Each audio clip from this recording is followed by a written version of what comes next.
What's up, everybody? Welcome back to your favorite wrestling podcast. It is the Monday Night Wave, baby, and we back. We back with our the usual shenanigans here. Episode 94, I believe. On our way to 100. Still don't know what the hell we're gonna do, but we on our way. This episode for the listeners, just a little pre-warning, will be our last episode of the year. We will come back first week of January. Well, not on January 5th, but the following week after that. The 12th will be our first episode back.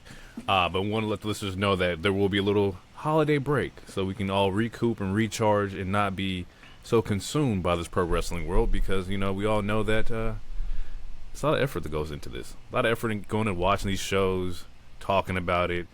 A lot of burnout can happen. But, you know, y'all don't even know all that. But what y'all do need to know, I go by Jay, a.k.a. the lonely one, a.k.a. Pod Breaker, Possum Reed, Pablo Jacob Freeman, because a pod better than you know it. Misrespected jumpers in the building, ladies and gentlemen. But, you know, we got to pass it off to the one, the only, the Quattro, the man with the band, rubber band man, wild as a Taliban. Mr. H, go ahead and take away from here.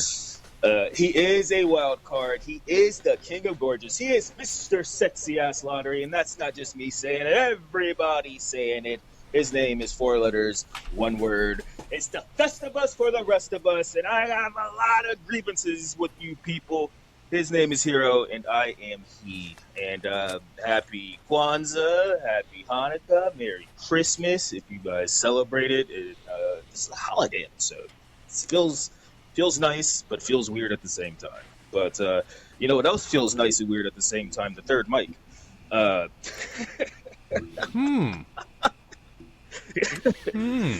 Mr. Still Here Player. What is it? DT the second, first of his name. First of his name. Well, I guess this beats the intro or lack thereof from Alberta Street Market. From last episode. It's your boy, the third Mike, DT, the OTC of the Monday Night Wave podcast, the Ghost Writer, a.k.a. The Quentin Miller of the WWE Writing Room, and we are here to discuss many a things. But first, happy holidays. Indeed, indeed. Happy holidays to everybody who's listening. Hopefully, you know, you got everything. Hope you got your Christmas shopping done. Have y'all got your Christmas shopping done? I am on Christmas shopping. Yeah. I don't believe in Christmas shopping. It's a capitalist holiday. Christ wasn't even born during the winter. Go read the Bible. Go educate yourself. Palestinian winters are too cold. No, you're not wrong.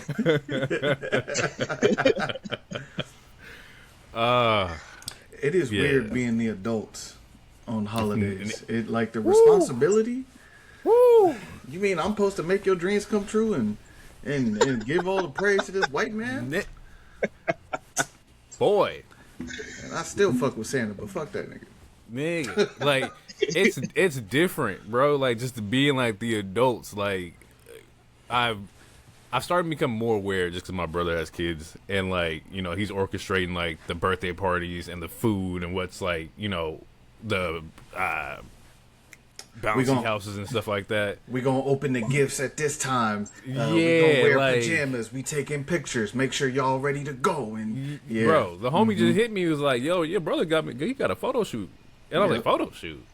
It's like, it's Christmas time. I was like, "Oh shit, yeah, that makes sense." Like, being the adults, man, is weird.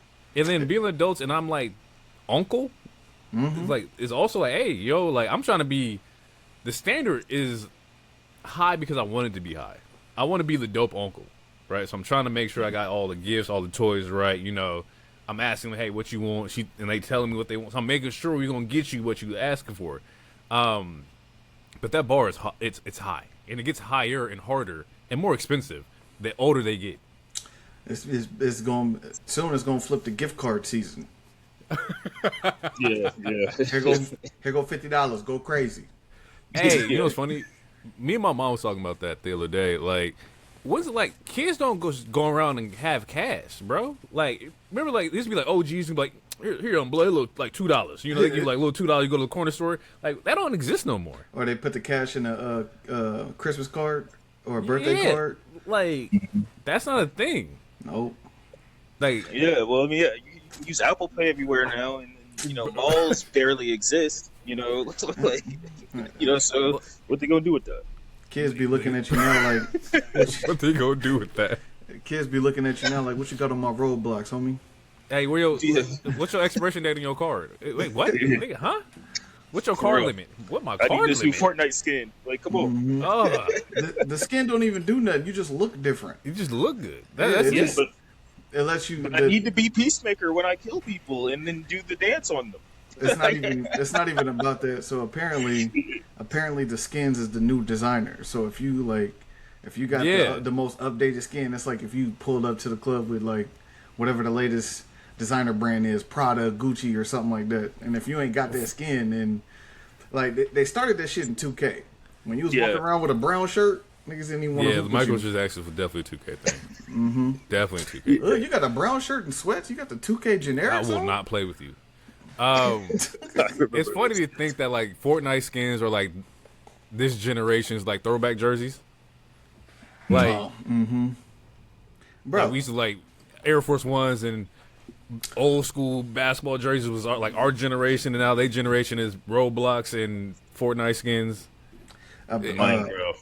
Minecraft. There's people that sell their accounts because they got like the OG skins that you can't get nowhere else. Motherfuckers selling like Travis Scott skins and stuff. I think I saw somewhere they were selling like iPhones that still had Fortnite on them. Because remember, I think it got removed from like the Apple Store, and so any phone that had charges. any phone iPhone that had Fortnite on was selling for like a grip, like selling for a nice amount of cash. Yeah, it's interesting. Technology is different. We the old heads. Music's different. Like I'm sitting here like I don't want to listen to y'all music. I'm sounding old. It's like like what is they even saying? What are they talking about? What do you say? Yeah, like what is this 6'7"? And would you stop saying it? Yeah, I almost yelled at a cloud yesterday. Skibbity. Like all that this, bro. I truly do not understand. But see, we are the adults. We lost it, bro. We lost because we was kids running around talking about suck it, like cross chopping everybody. Suck it. Suck scary. What? Look, exactly. When Scary Movie came out and the What's Up, like that shit was big. The Chappelle Show talking about I'm gonna pee on you, like we was nightmares for teachers, bro. Going down the hall, I'm Rick James, bitch. Like, why are we doing that? Fuck your couch. Yeah. DT, go to detention. I'm Rick James, bitch. Screaming Charlie Murphy. Like, for what? Why are we doing that? Yeah. Oh, God. All right. Thank y'all for, going down our memory lane here. And we're all washed and old now. Wrestling news. And we got a couple. We got some bits here. I want to start off with one I saw earlier that was mentioned. OVO collab with the WWE merch. That man Drake came out and was like, "Yeah, we're gonna partner up," which I did not see coming. I didn't know. I had no idea this was in the works. I just saw it and I was like, "Oh, okay." This is what you call long gaming. This is why you can't have niggas like Drake around in your life, because they would do things like create collabs just to take your girl. He wasn't even interested. He wasn't even interested in wrestling. Wasn't near wrestling. He go to one wrestling show in Toronto, see Rhea Ripley, and is like, "Who is that?" 30 minutes later, follow her. A year and a half later, now he got a collab. It's a long game. Put him and Buddy Matthews in a room together. Close the door. Just them two. I want to see who come out. Damn. I'm looking at the prices of this shit. God damn. Oh yeah, you didn't see my text yesterday. Yeah, no, the merch it is cool looking. And it's funny because he's about to collab with Marvel too, so it seems like he's really trying to expand. But the merch is cool looking, but I am not paying $80 for a t-shirt. Oh, he put it on his site too. Yeah, it's not even on the WWE site. This is on the OVO site. No, it should be on the WWE site. It's on both. It's on both. I'm not seeing everything. The stuff that I'm seeing on the W site is not the same that's on the OVO website. Either or, that neither here nor there. The one shirt I did like was that Bret Hart shirt. I thought that shit was fly. Of course, he gave the most drip to the Canadian. That's what you got to do. Yeah, that shit was hard. But that big ass owl on the back is. Hey. I don't know. Anywho, yeah, shirt was $88. How much was the Travis stuff? $50. How much was the what? The Travis shirt. When Travis did his, I thought it was it 50? Was it 70? $50. I didn't spend more than $50. Okay. And I got, never mind. I'm not gonna say how many I got, but yeah, I didn't spend more than $50. Okay. All right. I did see one of the critiques here is that everybody who does like merch crossovers is strictly like legacy acts. Like, is there not anybody that we could do currently today that is like, Nah, he should. We could put on the merch. He should have. There should be a Roman Reigns one. I saw it. Y'all know I saw it. For Drake? Yeah, I'm pretty sure. If not, there's a new Roman shirt, and that's probably where I got confused. Yeah, there was a new Roman shirt. For Drake's, I'm seeing Taker, Rock, Stone Cold, NWO, Brett. Okay, yeah. Is like the go-to. And so my question here is, if y'all was gonna do an OVO and we're gonna put in new acts, what are the new acts that we're looking to collab with here? I would say pretty much anyone that's in either one of the WrestleMania commercials. Like OVO with Next to Live, that looks fire. Roman, that looks fire. Punk, that looks fire. Maybe not Cody, unless you put the American flag on it. But that could look fire if they wanted to. I would get they have some top hot acts that they could do that with, and the three that come to my mind first is a Roman, Rhea, and Punk, and then you could do maybe not Jey Uso, but you could do a Jey Uso. And but would they wear that? And I say that because people wear the legacy acts. Like, you look for like a Stone Cold shirt or a Rock shirt, and that's like publicly like acceptable and whatnot. I don't know if you can go out with a Jey Uso shirt. It depends how much color's on it. I wear my E shirt a lot in Vegas and stuff, but it's pink. It's hot pink. So I ain't gonna lie, that Al with the Cody like skull combo is doing something to my brain right now. I think that could work. I just can't visualize it. I just know like that could probably look kind of cool depending on how they do it. It would end up looking like, I forgot the Pokemon's name. It would look like a cross between Cubone and Pidgeotto or something. I think that might be hard. I think that might be hard. Current acts, I would go one of these four. So it would either have to be KO, Sammy, Chelsea, or Ethan Page. Any one of those four. So you have your Canadian Connect, and then KBO. That sounds fire. Yeah, KBO sounds fire. Let me see. I heard Hero say Jade. That would be a sure bet. I would say Mellow Trick. Who else would like pop? It would have to be a tag team. I would do a tag team. Or Penta, even. Penta OVO would be kind of dope. Penta. That shit would be hard. Yeah. I feel like I don't have a list. I think like the only person I think would have a really dope like collab is Naomi. I think like somewhere OVO Caution would be like tough. Would be hella tough. Yeah. It would have been tough in 2023. Yeah, I see what you did there. Yeah, I see what you did there. Oh, I'm gonna throw Rey Mysterio in there too. I can imagine an owl wearing a luchador mask. That just sounds fire to me. That's fire too. Or which I think which is an actual Pokemon. I'm sorry, that is an actual Pokemon. Halucha. The Halucha. Yeah. Mm-hmm. Or if Ray or Dom had an OVO mask that they wore, I think Dom with an OVO mask would be hard. Yeah. Yeah. Okay. Yep. All right. Anybody that you would like to see them collab with, like anybody that like any brand that you got, like, man, that'd be kind of hard to do. I can tell you a Hypebeast brand. And all they're gonna do is put one word on it. 4 letters. It'd be like 7 letters, but yeah. It'll be like 7. Yeah. Come on, you know it. I have no idea. Talk about Supreme? Yeah. Hey, oh well, yeah. Okay. Yeah. Okay. Yeah. See, if Hero know it, I know you had to have known it. Well, I don't want to think That it was was a that lucky obvious, guess for but me. like, yeah, I'm thinking like Supreme bricks, but it's just like yeet bricks. What's Actually, don't do that because niggas really start throwing bricks and say yeet on them. Like you're just asking for it. Did they do one with Antisocial Club or whatever? I'm not sure. That would be cool. That'd probably be fire. Yeah. I wouldn't mind seeing like a pair of Vans with like some Alexis or Rhea Ripley type, Or like AJ Lee collab type shit. Yeah, like an AJ Lee or Alexa Bliss or Rhea Ripley. Even Roxanne, I feel like I'd buy a pair of Vans like that. I feel like there's an easy one here. I'm just not thinking of it. I know like the Jordan collab is like in the works.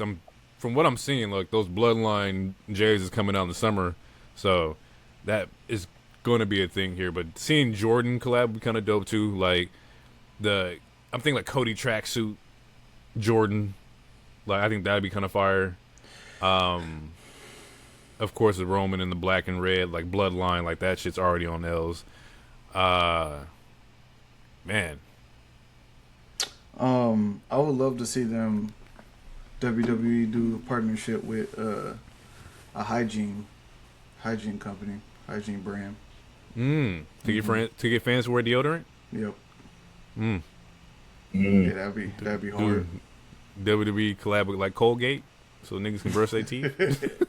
But hey, bro, I promise you, if you put Liv or Stephanie Vaquer on the men's body wash, it'd be sold out. Now, if they use it or not, it's completely different. See, nah, I don't like that. They're gonna use it, but use it, yeah. If it's not gonna be the way you want it to be. All right. He's right though, bro. It's like that's facts. That's a little crazy. I guess. Moving on. That's insane. I'm mad that we even. He's not wrong, bro. I'm upset. It's gross, but it's true. There's a male loneliness epidemic that's going on, right? Can you imagine somebody holding up they do a commercial? Let's just say it's Dove or somebody, or Head and Shoulders. Have hair like the tribal chief.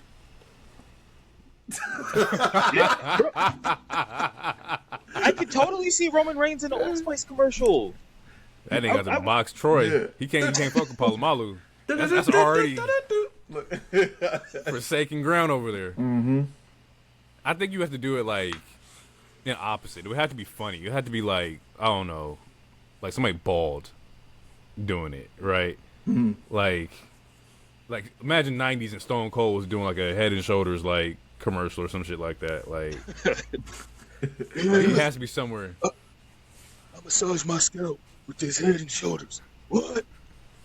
Actually, I think I still got the oh man, I wish I would have been damn it, because I still got that video I've been waiting to play on air with Stone Cold. I showed it to Hero a while ago. Imagine Kurt Angle, Head and Shoulders, perfect. Yeah, like perfect. Yeah, it works on dandruff. It's true. It's damn true. It's Oh, it's true. It's damn true. All right, spinning out of merch talk here. Hey, let's talk about Thea Hale and Blake Monroe.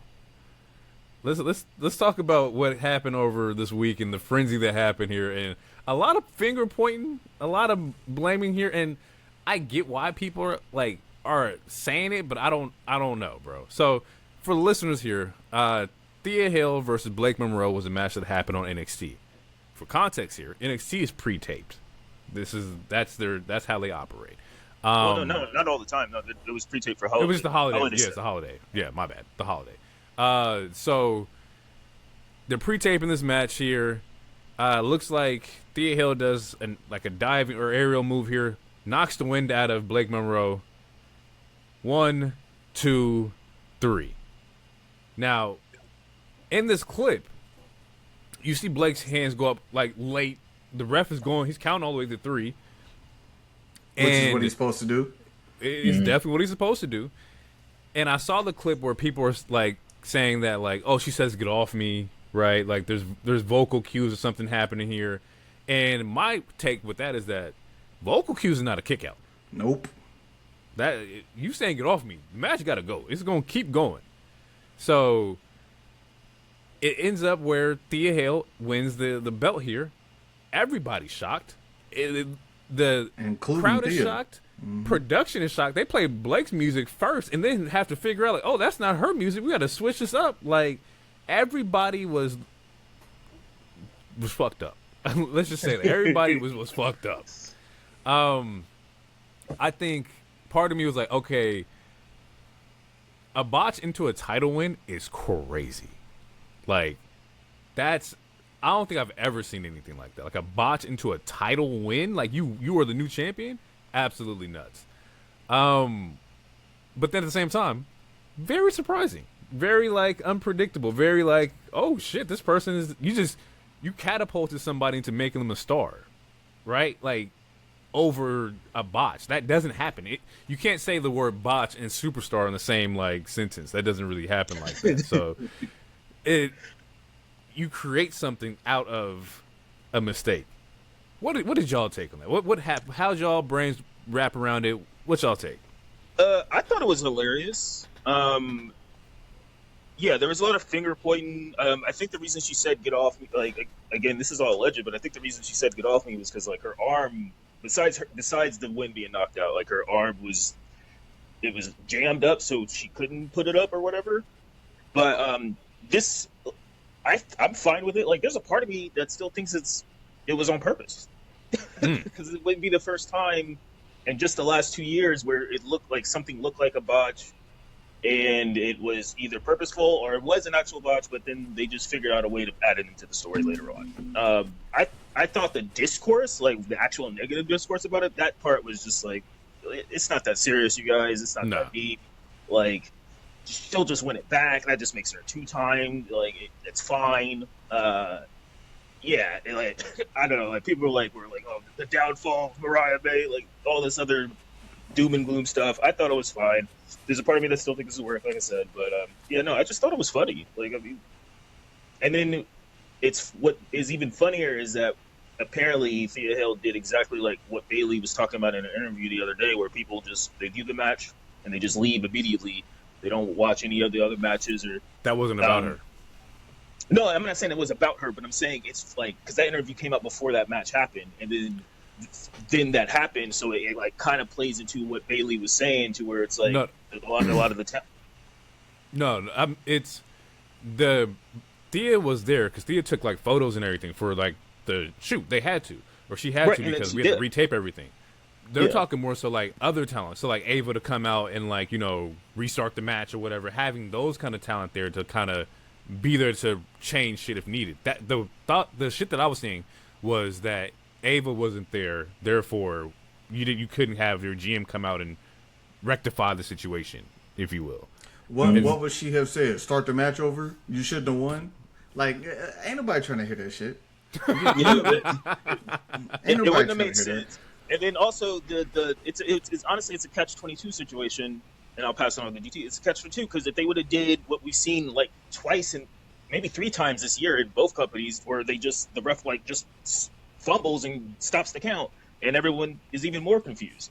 So that would have been a bunch of jokes online also. So the ref did, like DT said, the ref did exactly what the ref did, and like we'll get a rematch early January. It is what it is. But then you run the risk of like if they even want to see her have the belt, if Thea comes out and it's like we are so much more gravitated to her, it's like fuck, you gotta run with it. Yeah, but Mariah can be the backstabbing, conniving heel that she wants to be anyway. It's also true. Take her out, and NXT parking lot is one of the most dangerous places in the world. in the world. So it don't That's a take fact. nothing. That's a fact. It don't take nothing to start a storyline with that. So, one, like, it's NXT, bro. Like, they can retcon it today if they want it. I don't see the big deal. It's not like it was the NXT Championship. It was a North America. Wait, right? Wasn't it the Women's North American Championship? Yeah, it was North American. Yeah, North American, yeah. yeah. So yeah. So That's let funny. it. Because the shit caught the announcer off guard. He said NXT Women's Champion. He didn't know what the fuck to say. Yeah. If you go back and listen to the highlight, he was like NXT Women's Champion. I was like, damn, did Mariah have she had the belt? Mm-mm. Like, no, she had the North American. So and it's fine. Let her have the belt. They took the pictures. Let her ride the hot streak for a minute. Let her talk her shit. Get her promo game up. Let's see what Mariah does or Blake Monroe does from here. Yeah. What Blake Monroe does from here. And what else was I gonna say? Oh my god, I just lost my train of thought. Yeah, man, it's not that serious. Oh, that's what I was gonna say. It's not ballet. All right. No. It's not ballet. Okay. Sometimes it happens. You get the wind knocked out of you. Whatever the case, it is what it is. You gotta take the L, and we'll rewrite something later. After the holidays, we'll rewrite a new script.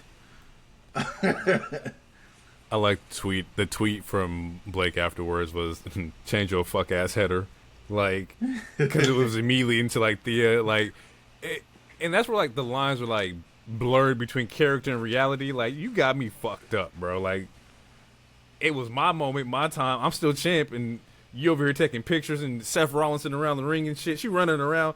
I'd have been tight, nigga. I'd have been so tight. Well, like, what she should have did then was jump her ass after that. If let's just say, right?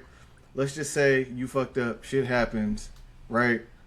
And you are capable of continuing a physical altercation. Hit her in the back of the head, hit her with the belt, say something in the camera, I'm coming back, this is bullshit, stomp her out and leave.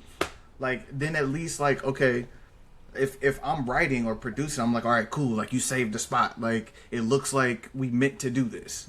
Like, it looks like we can turn it into a storyline. I think having that kind of presence of mind and doing shit like that will help propel people in the directions that they want to go.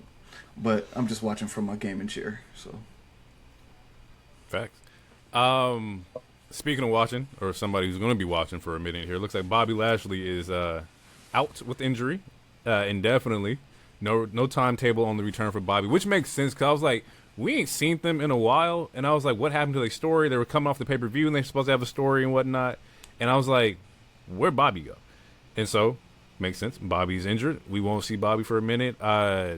Shelton was active in the Gauntlet match that happened this week, or Casino Gauntlet Battle Royal, so we'll see what that looks like. And then Ricochet and them also kind of pushed to like a different like tag team that they were going after, so who knows what it looks like. But if Ricochet and them are going after a different tag, I would assume that like that means it's going to be some time, and we'll probably see Sheldon on some kind of like singles run here relatively soon. So shout out to Bobby. Hopefully, we see Bobby pretty soon. Maybe 2-3 months, maybe. Hopefully he's like that. Hopefully it's not nothing long term, like a year or nothing like that. So Sheldon will be MJF's first title defense. That would be dope. If I'm but right, then also unbelievable because Sheldon should beat MJF, but the way MJF was, we'll get to it. But the way MJF was talking, they should have just put the belt on him right then when he left. Yeah, and then hand him an Xbox controller. Oh, okay. I was like, what is he? What the hell is he talking about? And we'll get there. Mick Foley, good old Saint Mick here, came out this week and said that he is not re-signing with WWE due to the political natures of them and the endorsement of Trump and this presidency. A lot of people on his neck. Them comments was not really cool for Mick, like, and I get it because you're a WWE legend, you're on a Legends contract, you're one of us, quote unquote, and so making a decision like this to some people is like brash and like, how could you, like, the audacity of you to like think that you can just walk away. But I looked at it like anybody who's willing to stand 10 toes on what they believe in and lose money, Yeah, you got my respect, Mick. Like, it's not easy thing. It's not an easy thing to do. It's not like he's active. It's not like he's, in ring. It's not like he's a manager or nothing like that. That's a check that you could be using. And who knows what other benefits could come with that check? Maybe you got health insurance. I don't fucking know. But I said it before on this pod, and I'll say it again. It's like you stand 10 toes on what you want on what you believe in. Like if that's not what you align with, it's not what you align with. So be it. So be it. What was y'all takes on that? What did y'all see? What was the noise for you guys? Well, I saw a lot of praise and I saw a lot of negativity about it. I like I said in our chat, I support Mick. Pretty much everything you just said. Like if that's your belief, you stand 10-toe down with it. There's a part of me that thinks it's a little weird, and I'm going to try to phrase this correctly so that I don't get canceled or nothing. I just think what's weird to me, and so this came from after Trump's comments on Rob Reiner, which were very disgusting and just absolutely terrible. But my thing is with what Mick's statement was, is like, to me, it just, we've been living in this for 10 years. Like what? Like, and if this was a straw that broke your back, that's absolutely fine. I'm just curious on why this was the particular straw that broke the back, because this is not even the craziest thing Trump has ever said. He's been very sexist, very racist. There's the Central Park 5 stuff. There's the stuff before his first campaign. There's whole January 6th. Like, there's a lot of crazy things. So I'm just curious on why all of a sudden this was the particular last straw. But that's neither necessarily here nor there. So it doesn't necessarily matter. Again, I support his decision. I just don't. Yeah, I don't like the comments. I don't like the praise of it, and I don't like the negativity of it. I think we should just leave it. Like, that's what it is. That's what he wants to do. And I mean, and he even said, "I'll be back in 2028." So, and maybe that's like, it's not a WWE thing. Maybe it's just like it's that guy. Maybe it's a Trump thing. And when you said what particularly was a straw to break the camel's back, I think that's just subjective to everybody, right? It's like what may have been tolerable, 2 days ago may not be tolerable to you today. And who knows what the difference, what the change was in that. That's predominantly your prerogative. Right. So I can't necessarily ask a man like, oh, why now? But it's also, I can kind of see where you're coming from, because it's not like this was the first iteration of this. It's been years of him saying this. It's been years of this kind of activity within the wrestling locker rooms, right? Yeah. So why not, shift your feelings and your morals in '99? Like if that's how you felt. But then again, maybe it's just something in particular with this one. Maybe talking about somebody who's passed is insane, bro.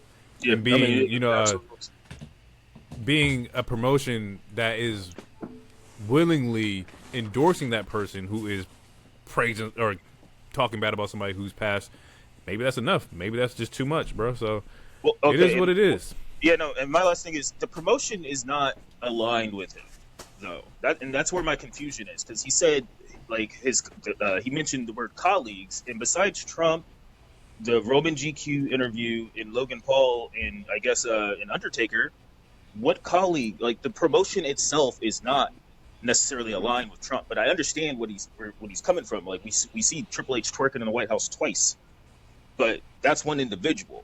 That's just the head creative. That's not the company. But again, I'm not. What do you mean? Huh?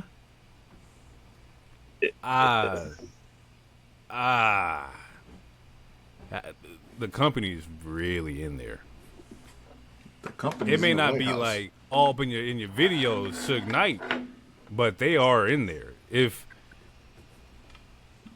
I don't want to get into that. I'm just gonna say, them niggas is part of that shit, and been a part of it since VK was running it. Because you can't tell me.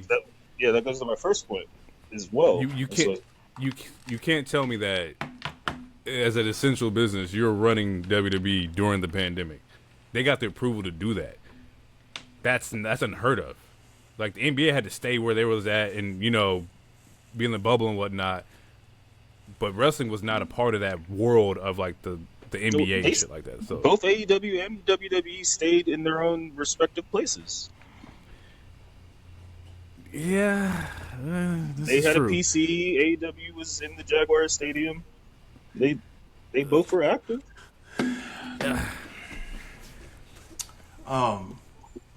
Go ahead. Yes, the WWE is aligned with Trump, very much so. You have Linda McMahon in the White House as the Secretary of Education or whatever the fuck her job title is. I didn't want to go that deep, but you have she doesn't work with it.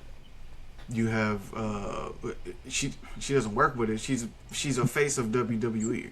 Her last name alone makes her. Her last name alone, by association, makes her a face of WWE, whether it was a previous generation or whatever the case. Her son-in-law is still in charge of the creative for the company. Her daughter is still very much involved with the company. That is the thing. When I can't even remember Buddy's name, but whatever Prince, Emperor, Sheik, motherfucker from Saudi was here, and he was putting on all the events with Netflix, etc. He was also with Trump that same week after all those events went down. So that was a thing. My point. RFK was at John Cena's show. We don't even got to talk about John Cena. We did very good. He was talking nice about him. Well, I'm just saying, like, you wouldn't invite people, and then you also wouldn't have the statements of we wanted Trump to be there, but he wasn't able to be there. Like we've seen, like you don't send that invite out if you're not rocking with the nigga, bro. Yeah. All that said, and be that as it may. As far as Mick Foley's post is concerned, you can consider it quasi-admirable. I will say it was very interesting. I checked when he dropped it, and I just checked like 5 minutes ago while Hero was giving his point. But to this point, through our wrestling accounts, since we follow a lot of the wrestlers, the only person who has acknowledged that post exists, that is currently on the roster or front-facing with the company, is Ray Phoenix. So, and then we checked and scrolled the comments too. So, I think if it were something like, I'm knock on wood, God forbid, Rick Foley had passed and he posted, and that account posted the same picture, etc., then we would see a different involvement with that kind of post. Or if it was, let's say Mick Foley wasn't in the Hall of Fame and he was announced to be in the Hall of Fame, we would see a different kind of engagement with that post. Whatever the case. Or if he was saying how much he appreciated and enjoyed this run WWE's been on, etc., and all the wrestlers, etc., we would see front-facing wrestlers interact and agree with that post. So, overall, like I've said it a bunch of times, it is what it is. I'm just here for the entertainment. I want to be entertained. The rest of this shit is trash, and that's where I'm gonna try to keep it to. So, fair. How do you want to do this? You want to talk about, and I think we can tie Cena into Raw here. So I'll do this. Spinning out of that, that was gonna be my next tip. Oh, okay. Was spinning out of that. Let's go into something a little bit more positive here. Shit. Merry Christmas, people. Goddamn. Top 5 Christmas movies was on our list today to talk about. So, I'm going to pass it off to Hero since he was the most prepared this week. Oh, and well, thank you. He has his list of 5 to 35. Go ahead and give us your top Christmas movies, H. Okay. So my top 5, and this is in order, and then so I made a top 10, but the next 5 they're not in order. They were just like ones I'm like I really like this movie, whatever. But my top 5, I'm going Home Alone 2. Were you about to sneeze? About to ask me a question? I was about to say something. It's interesting that you can make a top 5 for Christmas movies, but somehow you couldn't make a top 5 for Cena matches last week. You could only just say the 5 you liked. I mean, I watched more than you did. No, you didn't. You didn't. Really? I rewatched all the ones. I rewatched all the ones from this year. You're not on the Hey, pod saying, "Oh, I didn't watch this one. I can't talk about it." You didn't say that twice. We were around the horn, this bitch. To two of them. Out of the 18 matches he had this year, yes. Christmas movies. Go. Home Alone 2.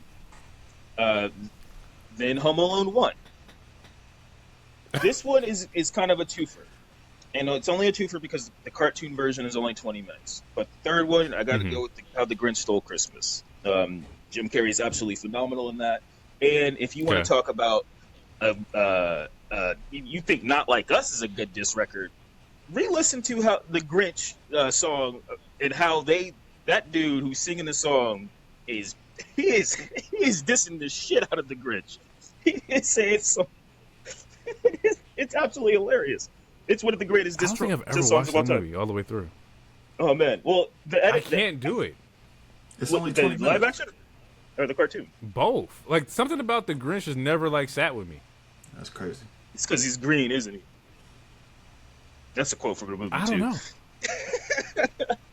Number 4, I'm going with Batman Returns. It's absolutely a Christmas movie. A dance can be deadly, but a kiss can be deadlier. You know, check it. Michelle Pfeiffer, Christopher Walken, Michael Keaton. Danny DeVito, absolutely fantastic. And number 5, this one was hard. I got to go with Friday After Next. That was on my list too. Absolutely amazing. My wife was like, "Is that a Christmas movie?" It's like the whole movie they fight and the nigga dressed as Santa. Yes, it's a Christmas movie. And then my honorable mentions: Gremlins, 8 Crazy Nights, which is also a Hanukkah movie. Jingle All the Way. 8 Crazy Nights is good. 8 Crazy Nights, yeah. Jingle All the Way. You got to throw, which has a wrestler in it. Big Show's in there. Then Die Hard, and then Ernest Saves Christmas, because I love me a good Ernest movie. Okay. All right, DT, what you got? I have Home Alone 2. I have the original Grinch. I then also have Jim Carrey's Grinch. I have Santa Claus with Tim Allen. I have This Christmas. So This Christmas. Yep. I mean, it's not his movie, but.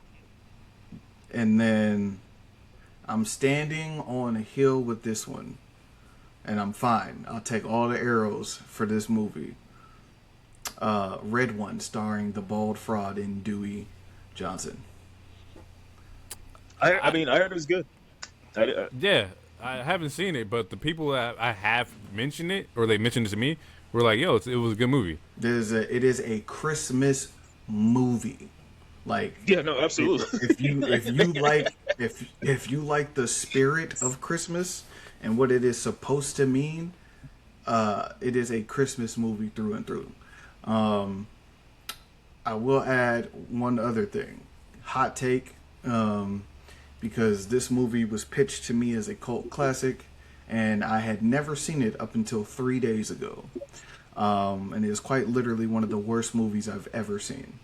And it is Elf. I think Elf is one of the worst movies I have ever seen in my entire life. Elf. Like Will Ferrell Elf is ELF Elf. One of the worst movies. I said what I said. Agree. Thank you. My brother loves that movie, and I'm like, what? Over Home Alone? No. I think it's Will Ferrell's worst movie, honestly. That's crazy.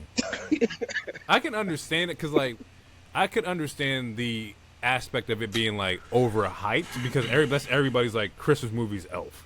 So if you don't like it because of the hype, and then when you watch it, you're like, this is not what I was expecting. I completely understand. Worst Will Ferrell movie? I don't know if I could say that. It is in fact the worst Will Ferrell movie. It is also in fact one of the worst Christmas movies. The movie is an hour and 40 minutes. You have to sit through for you to get any kind of feeling of Christmas and any kind of emotional attachment to the movie, you have to sit through damn near 70 minutes of the movie before the actual Christmas part happens. The whole time, it's a weird nigga that his dad has never seen acting like he's an elf because he got dropped off at the wrong spot. Hey, that's not Christmas. That is not Christmas. I'm sorry, it's not. I watched the movie. I said, like, I pushed through the movie. I pushed through the movie to watch it because so many people said, "Oh, it's one of the greatest Christmas movies ever." It's a great Will Ferrell movie. Anybody whose opinion that aligns with that thought process is inherently incorrect. I can't. I'm not mad at you. I love it. I'm not mad at his opinion. He can be wrong, but I'm not mad at his opinion. That's how he feels. I could be wrong, but I'm not. Like, that's the point. Is that I'm not. Like, Will Ferrell has used that what's the word? He has used that equation in better movies. He has used that exact equation in better movies. And as a matter of fact, what I will shout him out on is the fact that there are multiple people in that movie that's been in his other movies. So I always give Adam Sandler the same credit. Adam Sandler, he always put his people on. It's like Adam Sandler, LeBron, and then Will Ferrell, Vince Vaughn. Like you'll see like the same six niggas in their movies. So like I'm never gonna hate on that, but that movie as a Christmas movie, no. I'm sorry. This man hates O's. It's trash. Trash. That's how he feels. Now, what I will say, the last 30 minutes of the movie, that is good movie watching. That is a good movie. But if I have to sit through an hour and 20 minutes to get to 30 minutes, what are we doing? That's like an artist dropping a 15 track album and track 15 is good and everything else is ass. Why am I here? You could have just dropped a single, my nigga, and lived off the single. What are we talking about? Look, that's how he feels. That's how he feels. So, I'm not the one who's gonna be getting it. I don't care. Hey, tweet me, blue sky me, Instagram me, whatever. It don't matter. I'm standing 10 toes down on it. If Will Ferrell was standing here, I'd tell him the same thing. You had me sit through an hour and 40-minute movie for only 20 minutes of it to be good, nigga. You lost your mind. Now, Step Brothers, fire. Talladega Nights, fire. Wedding Crashers, fire. I'm with you, but no. Anchorman, Ron Burgundy, fire. But Elf, no, dog. Don't ever. No. There's way too many people. Because when you watch Elf, you're watching for like the shenanigans and not even like the Christmas like. No, don't tell me it's a Christmas movie and I'm watching for Christmassy things and I don't see nothing about Christmas until the last 20 minutes of an hour and 40-minute movie. Maybe the Christmas thing was him trying to get his dad to believe in Santa. Maybe that was it. Wasn't him doing it. It was the son that was trying to get him to believe in Santa. All he wanted was for his dad to know that he was his real son and accept him. How many black stories have we seen like that? And I'm supposed to feel away because Will Ferrell did it? No. I'm sorry. No. Something is wrong with this man. No, you know. I'm gonna take it. I'm gonna take the heat here. I'm gonna just swing out. Right. I'm calling timeout. I'm taking the ball. You done? You can drop 30. You on the bench now. Can you imagine seeing Avatar with no blue people? Fuck Avatar. I hate that. Don't mention that movie to me, bro. Don't mention that movie. Niggas are talking about, oh, it's in theaters. I'm like, y'all just want to see blue niggas again? Like, oh, cool. Oh, it's Jumanji with blue paint. Fuck them niggas, bro. Like, I hate that movie. Hey, that's fine. See how we have polar opposites and thought processes? I hate that fucking movie, bro. I just saw a screenshot. The little blue nigga had coils, like fucking hair and shit. Like he had a sponge. Like they gave this blue nigga the Afro sponge. Like nigga, no, bro. Fuck this movie. Now, I will stand. But a white man is his Filipino dream, bro. Like fuck that movie. Avatar was fire. I saw it the other night. I'd rather watch Pocahontas. I can't believe you spent money on that. It's the same you bashing Elf. Once you go see Avatar. Hey, but here's the thing: you see black people live the Avatar life. Yeah, and I watched both, so I can make an assessment based on what I've seen. Niggas got fucking bamboozled because it's 4K. Oh my god, look at him. That's not why I got bamboozled. That's not why I got bamboozled. I hate that fucking movie, bro. I agree with you, Jay. I hate that movie. You just The most I've ever been in the middle. Hey, it's fine. It's fine. We can agree that like it's just terrible. Yeah, we can agree to disagree because when they do another billion, it's gonna be. And that's what makes. And that's the thing. Niggas think it's tight because you did another billion. Oh my god, you made some money. No, with blue that's niggas. not. That's not all why you people did think it's tight. was take them from being black and turn them blue, put them little dreads on them, and now it's oh my god, look at the culture. I mean, honestly, oh my really, god, so exotic. They represent Native Americans. Anything. It's literally just ethnic culture. Like the nigga was in a wheelchair. I don't want to go back. Jake Sully, like I can't say that movie, bro. I hate it. I hate it so much, bro. I hate it so much. Spinning to my favorite Christmas movies here. I'm gonna get out of here so we can hurry up and talk about the show. Christmas with the Cranks, Santa Claus. Wait, Santa Claus with Tim Allen? Because that's on mine too, though. Yeah. Okay. That's Yeah. This Christmas. Wait, real quick. Which one is Christmas with the Cranks? I remember the name. I can't Jamie Lee remember Curtis. And I think Tim Allen's in that one too. Mm-hmm. Is it Tim Allen? Yeah, it's Tim Allen. Yeah, it's Tim Allen, Jamie Lee Curtis. Is that when they like have the light battle with the the inflatable Christmas light? Yeah. Oh, okay. Yeah. Christmas with the Cranks. Santa Claus. This Christmas. Almost Christmas is funny as fuck, and I watch that every year. Mm-hmm. And this last one, I'm gonna go. It's a old one. I think it was like The Year Without Santa Claus. My mom and my brothers we used to watch it a lot. It's the Heat Miser and Snow Miser. Like if you've seen the claymation, you know of this movie. Yeah. What you talking about?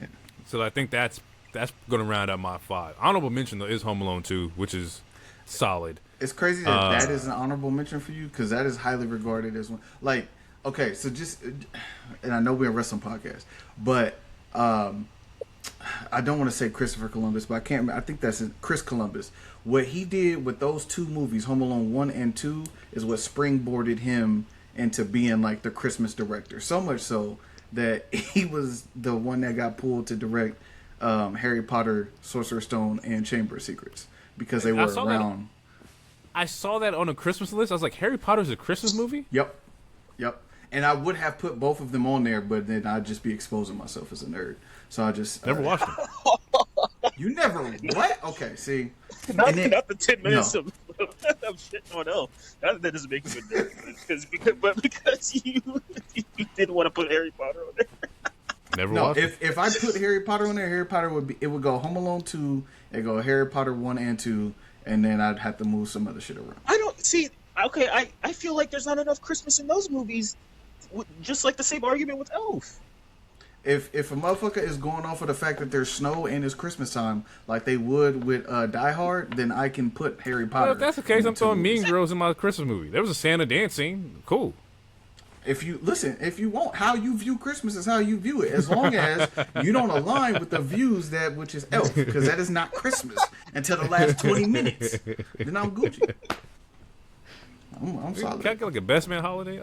I might throw one of those in. That's a little sad. That's too nah. Because you had to watch somebody's wife die from cancer. Yo, it was a deep movie. What I will say is if anyone out there is listening and you love, let's say you love Will Ferrell and you love Christmas. 4 Christmases with Vince Vaughn. I was literally just going to say, that's a great movie. The perfect mesh of that is 4 Christmases without a doubt.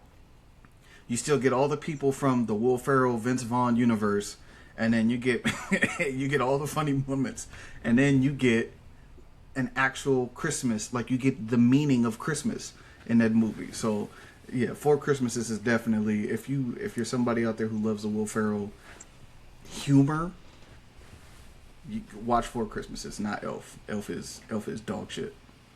Take it from me. You want a good Christmas movie? Watch Friday After Next. That's gonna be the one. That's when you're gonna get all the feels Friday After Next. I don't know how many people I won't watch it now, but go ahead. Go ahead and get. I want everybody who hasn't watched Friday After Next, go ahead and watch it with your family. Go ahead and meet Uncle Damon. And heaven and nature sing, and heaven and nature sing, and na na na na. You four hoes need to get off the corner. I know what y'all doing. Y'all selling pussy. Buddy, this is Holy Moly Donut Shop. Stay with me, buddy. Daddy, how I look? Da, da, da, da. Like a damn snitch. Look like you about to tell somebody right goddamn now. Bring your flashlight.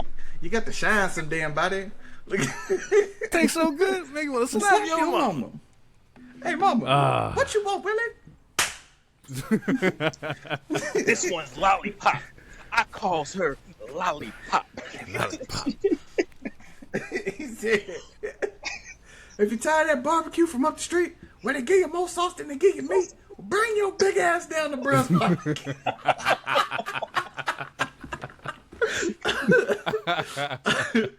I can quote that movie all day. All day. Merry Christmas, Nickel. It's Pinky Nickel. Tell your daddy I said. You need to get that lined up. Tupac, Shut up, bitch. I know somebody who like it. Tupac. Yeah, y'all should go watch that. And come back here and drop your comments and let us know. Hey, he said, did you pee on me? Wake up. I like my fish wet and squirmy. All right, we are a wrestling podcast people. We gotta get on the show. We spent an hour shenanigans and talking about how we hate Elf and reminisce on the movies. Let's talk about Monday Night Raw. Raw kicks off here. Big Gunther in the building, loudest boos ever. And what actually happened is kind of what I said. They wasn't gonna bring nobody out because they don't know who the babyface is gonna be yet. I think I said last week that nah, there's nobody yet. So Gunther came out aura farming. Just living in the moment. Like, I sent him home. Like, tapped out like a little bitch. Yeah. So much so, and this is what made me kind of upset, is that he gets kicked off the show. Why? Why did he get kicked off? What did he do to get kicked off the show? I wonder why he made niggas that mad. Roman was an asshole for 4 years and never got kicked off the show. Gunther takes out John Cena, and now it's like, oh, you done went too far. Yeah, the man tapped with a smile. You went too far. And he's like, okay. Yeah, so? Bro. I rewatched it today. I was like, I will fight it. Like, I do not understand people that say Gunther has no charisma or that he doesn't have any personality. He is one of the funniest motherfuckers on this roster, and he doesn't even try to be. Like, this all this backstage stuff, he's like, okay. He just kept walking, like, and then when he drives away from you proud AJ, of yourself? Yeah, I am. And then when he drives away from AJ, he's like, he does the whole. I'm just fucking with you. Does the whole hand afterwards, like. just laughs off as he drives away. That shit is, bro, Gunther's hilarious. And then and what do you mean by aura farming? Because when he first comes out, he goes stands on the table, then he goes to the ring. Then he stands on the corner of the ring. Then he talks. Then he leaves. Then he comes back, stands in the middle rope. Then he stands somewhere else. And then he says the line again. And then he leaves. I thought it was hilarious. It was funny, and it's like I just beat John Cena. I made him tap. Oh, it was funny when I tapped out. Well, now I make him tap out. Y'all don't want to laugh no more. Y'all don't want to have no fun. We don't want to kiki together. Let's have kiki. That's all this was for Gunther. Was like. Yeah, let's go ahead. Ha ha, it's funny now. And like I said, I don't understand why he got kicked off the show. That makes sense to me. Hey, somebody step up. You don't like what I'm saying? Pop out. No. Nobody popped out. So, and he was like, it is what it is. I was already leaving anyway. Yeah, I don't want to be here. I'm out. I'm out, yo. I loved it. I still don't know who we could bring out for this. Like the who. Yeah. So who stops this train? Who? They teased AJ. I saw spoilers for next week's Raw. They teased somebody else. But yeah, I mean, it might be AJ at some point. Depending on if they lose the titles or not, or maybe they don't even have to lose the tag team titles to do it. But I want y'all to know that AJ might be next because we know he's on that retirement tour too, or he's about to be. And y'all better be ready to get mad. Not y'all too, but the internet. Because if he might choke out the community also, and I'll be here for it. There's a spot that I want. I want AJ Styles to go for the phenomenal forearm, and Gunther just chop the bust down off of AJ. Out the air. I want AJ to fold up and clench his chest and like I'm on the grass for air. But he's probably gonna retire AJ and then retire Brock in Minneapolis. Retire Ray too. If Dom doesn't do it.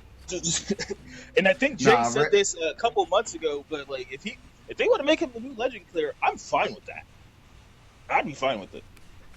And Jay, you brought it up a couple months ago, I think. Or at least, that's cool. Yeah, at least I'll be fine with it. It makes sense. I'm the greatest wrestler in the business. The greatest male wrestler is Gunther, in my personal opinion. I'm taking them all out. All y'all 45 up. Hey, Brock, come get it. AJ. Hey, what if they bring in Jericho just for him to get retired by Gunther? I would love that. Come on over. I would love it. Hey, come on over. You just make the list. Yeah. you just make the list. Like, come on. Go ahead, that promo don't matter. Yeah, go ahead and send that over. Yeah, Gunther, he got it. Like, bro, there's nobody can beat this nigga. Like, who? He's the wrestler with no finisher. No, he has 5 finishers. It's whatever he feel like doing. Whatever. They gonna ask him like, "Hey, how you gonna beat him again, Gunther? What you gonna do?" He's gonna be like, "Dylon." Like, they don't matter, nigga. I'm gonna fuck you up either way. Yeah. You could get chopped. You could get powerbombed. You could get choked out. It depends on how I woke up today. Don't matter. I got a question for you, Jay. I want you to fantasy book him, Gunther, in a cross-promotional match with somebody from AEW. And it's funny. You can have because the rules still the same. He gonna send Kenny home. It's gonna be a great match. He gonna send Kenny home. Hey, my GOAT match that I want to see, my dream match is Bryan Danielson versus Gunther, and he gonna send Bryan home. It's just the same thing, just more extreme with actual other legend wrestlers. I would love to see those matches though. Like, just I don't even care who wins. There's gonna be great fucking matches. But that's why I said. So this conversation is why I said you can't have him losing to everybody because he's the most believable person in the ring. Like, he's the most moves, like from a moveset, attitude, stature, all of that. He's the most believable person. So he can't just lose willy nilly. Who wins, Brock or not Brock? Who wins, Bobby or Gunther? Gunther. I don't know. I got Gunther because I don't know. I think Gunther is one wrestler that could. I think Gunther can get out the hurt lock. I don't know. I think Gunther's. I think he can get know. out the hurt lock. Yeah. Like, I think he could, but I think Gunther ain't face that level of power. Bruh, listen. Gunther gonna treat Bobby like a matador. He gonna run up for the spear. He gonna sidestep him and smack him in the back of the head. Chop him in the back of the head. Yeah, kind of sucks that we never got that match. I want to see that too. Yeah. I want to see that too. Speaking of that, because Gunther was on, he was doing an interview or whatever. I didn't know. I mean, now that I think about it, like, it makes sense. But yeah, I didn't know he's never faced AJ because they brought up how him and AJ, had that moment behind and on Raw or whatever. I never knew that. I guess it never dawned on me that, like, we have never seen Gunther versus AJ, and I really want to see that at some point for sure. And it's like when you say that, I was thinking like, at what point would we have? Because like AJ had got injured, Gunther was on his 536-day run, like then he became world champion, and AJ wasn't in those scenes. AJ for a minute there wasn't being seen at all, so it was like there was no time period. He got hurt, came back, and then immediately got hurt again. And even before that, there was moments where we just didn't see AJ. So it's like they were on separate shows too for the longest time. Like AJ was popping earlier, like 2017, 18, 19. Like Gunther wasn't really popping just yet, so there was never no moment. Now we could be getting that. I would be absolutely shocked if AJ found a way to put Gunther in a Styles Clash. Because just from a physical standpoint, I think it's going to be impossible. I think if anybody can do it, it's AJ. He's probably did it against bigger opponents. It's not necessarily about the size, Paul's. It's more about the length. They literally, like, to me, like I'm envisioning it right now. And I think Gunther's limbs, his legs and arms are just too long for AJ to It would have to be like a middle rope. Like a super. Something. Yeah. Yeah, I was like a super, yeah. Okay. Oh, before we get out of that, in that same Gunther promo, like Truth, like calls him a piece of trash. And I'm like, Truth, you don't get the fuck out of here. You pack your ass up. It's gonna be Truth. It could be Ron. It could be whoever you want. Billy, what's the little boy name? Yeah, Jimmy. Look, get out of that man way. You can't do nothing. Yeah. New Day versus Usos. This didn't go how I wanted it to go, but I'm okay with it. Nope. I thought it was a solid. I was excited. You can tell that just slightly rusty. Like, as far as like both trying to live up to what they are, and I felt like it just fell a little flat. I get it. The tag team chemistry was still like there, but it just didn't give me the feeling that I wanted. I saw this as like a must watch, and I did watch this match. It was just don't know. Yeah, it was a Raw match. No. Oh, okay. All right. Yeah, I don't have any.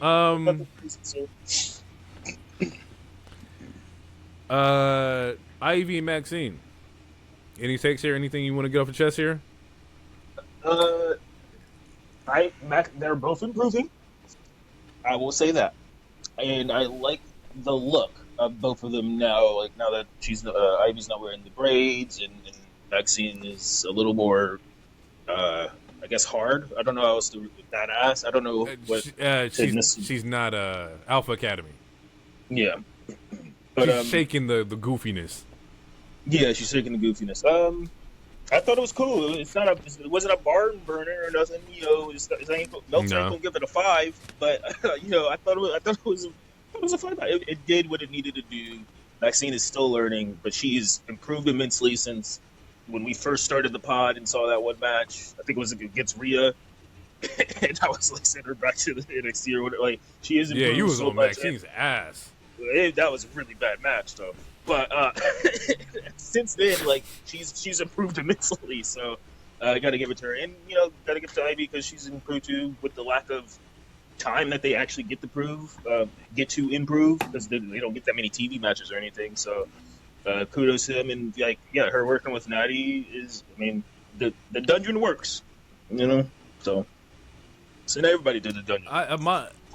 My take is that Maxine has to figure out a character. In the world that is WWE, characters are everything.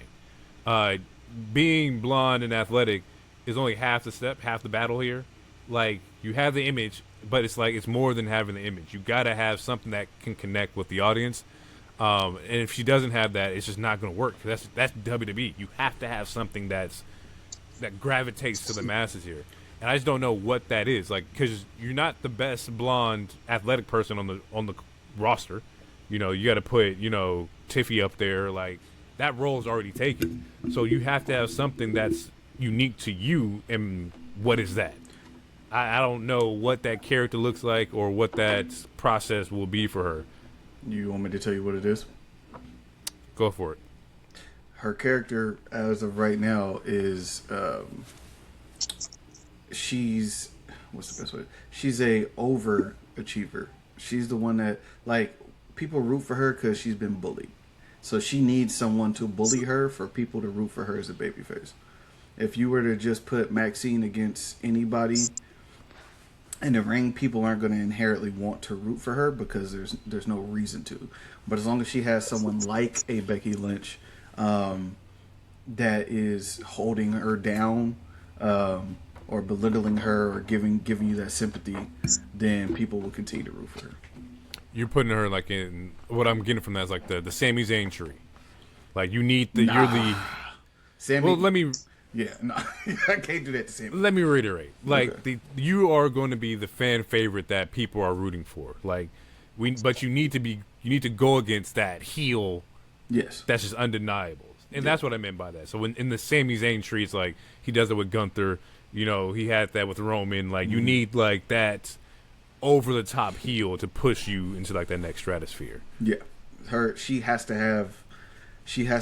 not a standalone character. She has to have a bully, a mountain to climb, someone that is holding her back. As of And it right has now. to be a credible heel. Like Ivy Yeah. is great, but Ivy's not the heel for that character. But she can be if they continue to let the. So what I thought was going to happen, I thought Becky was going to actually interrupt this match. I thought she was going to come down with the mic and essentially like take her online diatribe and make it a promo about the match and break the match up and have a ref bump, get suspended, whatever. Like I thought there was going to be something extra to the match, which is why I actually watched it as opposed to not watching it. And to me, that would have continued to build Maxine. But I think as long as... Go ahead. How many David or Goliath like storylines can you give a character before it's like, okay, nigga, like, 'cause that can't be the character forever, you know? Well, so that's the thing is that it like you give her like a soft pitch so that she can live in building a character, comfortable with the promos, feel the weight of the belt, have matches that are on TV, and then through that process, then you can start to develop different aspects of her character. So that's why I was saying, like, at this point, she should be, like, her heel, if it's not Becky, it actually should be Ivy. Because they already gave you the backstory. They were friends. She was rooting for her. Da-da-da-da. She cut the line. So, like, you have that animosity and that comparison between those two to where you can build that out and have that be a regular TV storyline until Maxine is built up appropriately to where she can hold her own. All right. Yeah.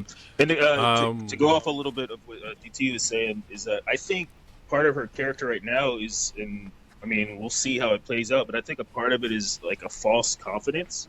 Like, I don't, like, from what we know about her personality, this, like, oh, hit me again type shit, like, I feel like eventually it's going to be like, this isn't really me type of shit. And I feel like with the right heel, that's eventually going, like, maybe she loses, and Natty's like, see, this is what I've been talking about. But, like, right now, it feels like a false confidence. Like, she's trying to be this person that I don't think she really is deep down inside. And eventually, I think that's going to play out. All right. Let's see here. What else we got here?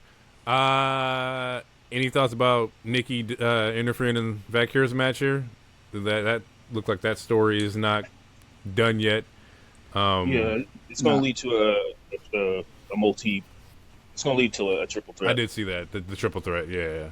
Yeah, it should end with Raquel having the belt, even if it's for 14 days. Raquel needs to have the belt.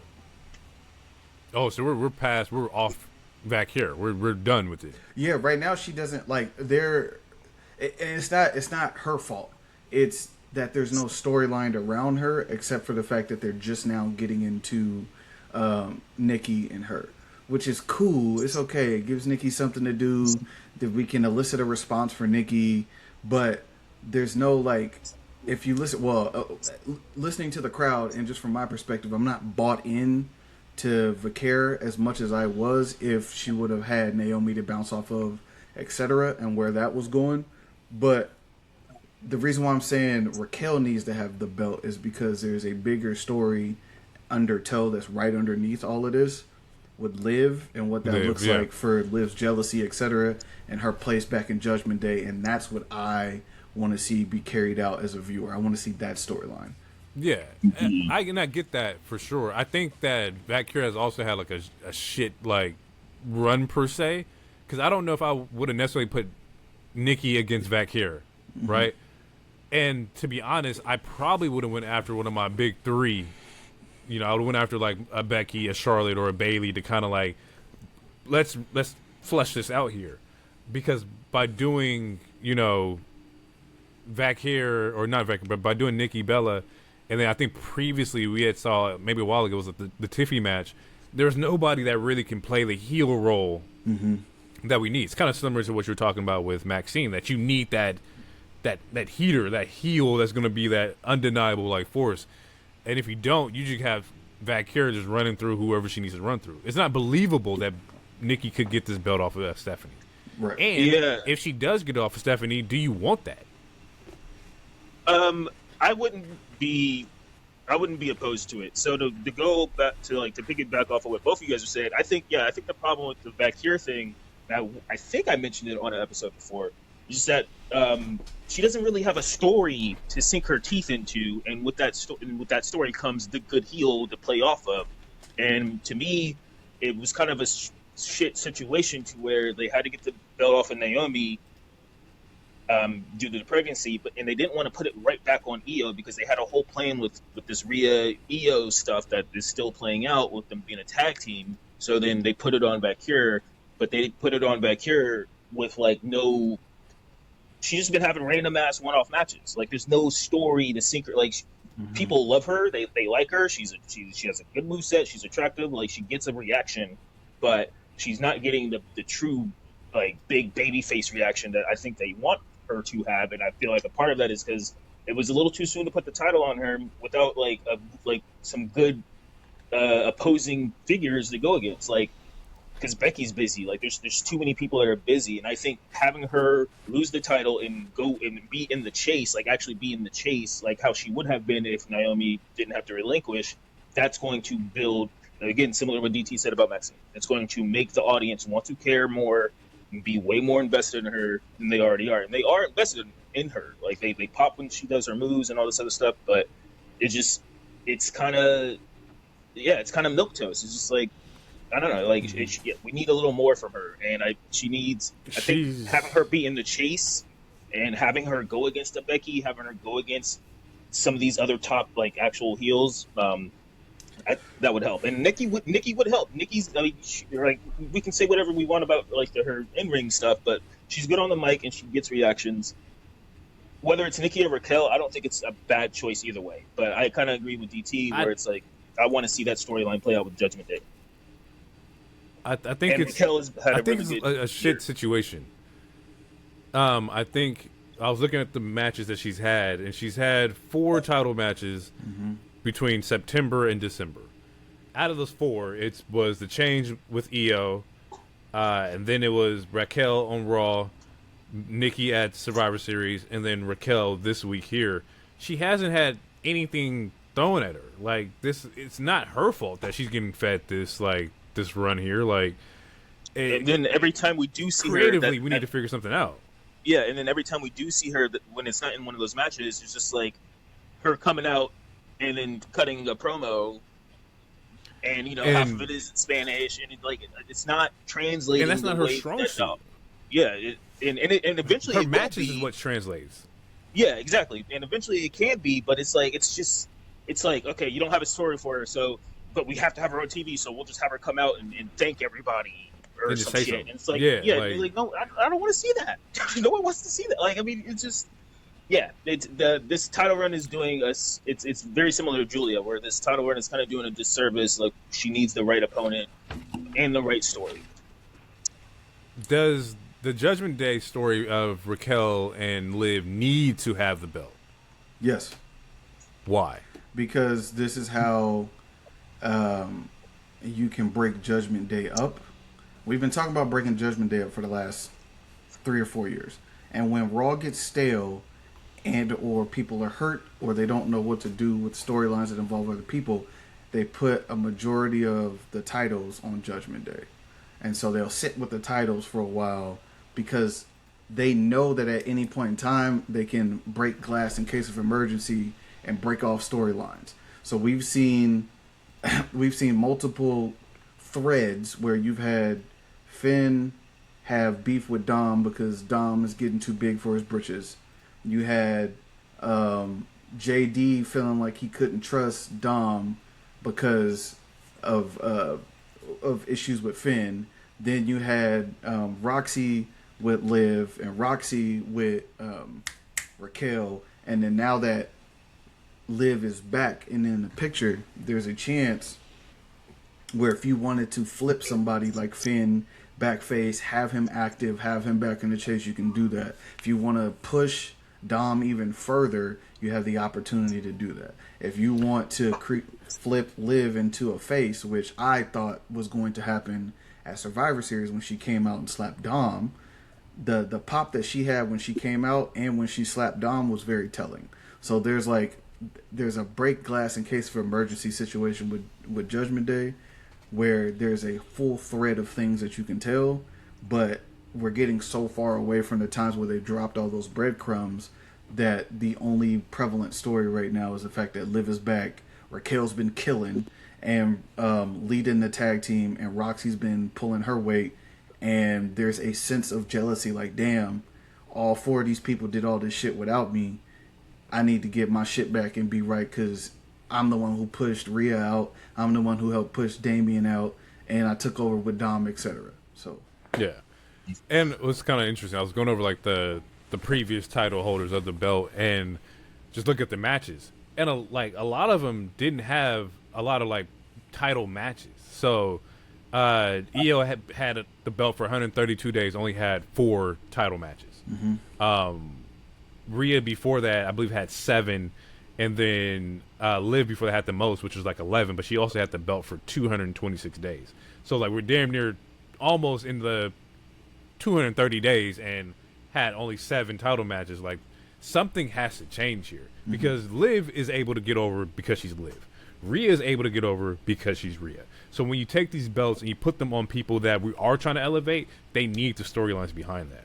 The characters are not there yet, so we need to have the storyline and the matches behind it. Otherwise, you get this where it's like, Steph's nice, but it's like, let's go ahead. Let's give this Judgment Day. Why? Because the characters are over there in Judgment Day. You know, so it's like, it's a damned if you do, damned if you don't kind of situation. Like, and it's all depends on the booking that they give you. And if I'm not mistaken, JD just got re-hurt too. So I don't know. Hopefully that doesn't put the breakup on ice. It might, because it's like every single time that there's been a break, it's because someone is injured. For JD got injured, Liv got injured. So yeah, hopefully it doesn't further pause the story. But to answer your question, I agree with DT. Where I think the title should definitely be involved, because every time, again to what DT said, like every time like someone got kicked out, which was Priest and Rhea, it involved title implications or something like that, to where it's like like it had to do with a title or something like that. And I think you kind of want to keep that going. Otherwise, it's like, otherwise the story's going to be, we're kicking you out just because you came back and you're making faces on the camera type of thing. Like we need, I don't need more.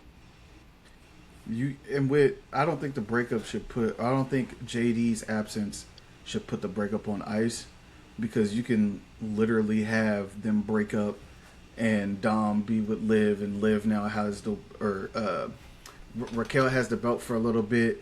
Liv and Roxy are tag team champions, but Liv really wants the belt. That causes friction between them two. They go for a match. Raquel ends up dropping the belt to Liv. Liv and Dom break off, and then Finn is like, "What the fuck?" And then the whole time the friction between Dom and Finn is, who is JD gonna align with when he comes back? And so now you can break off into 6 different entities. You can have Liv and Dom and potentially JD. You can have Finn be back solo. You can then have Roxy and Raquel as a tag team.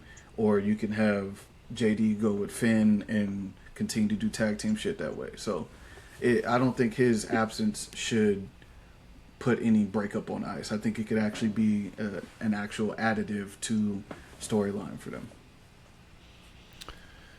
All right, spinning out of that, we're going to get to Well, hanging out on thoughts on Logan Paul versus Rey Mysterio, like I mentioned pre-pod, right to about 75% of the match here. I'm not watching that. Sorry. And I'm glad I stopped here because I guess we should backtrack here because I believe there was a promo earlier where the masked man was mentioned between Paul Heyman and Pierce, and Paul Heyman was like, "Who is this masked man? Who are you? Like, do you know him? Let him know. I'm cool with him because he aligns with our interests, but I don't know who the hell he is."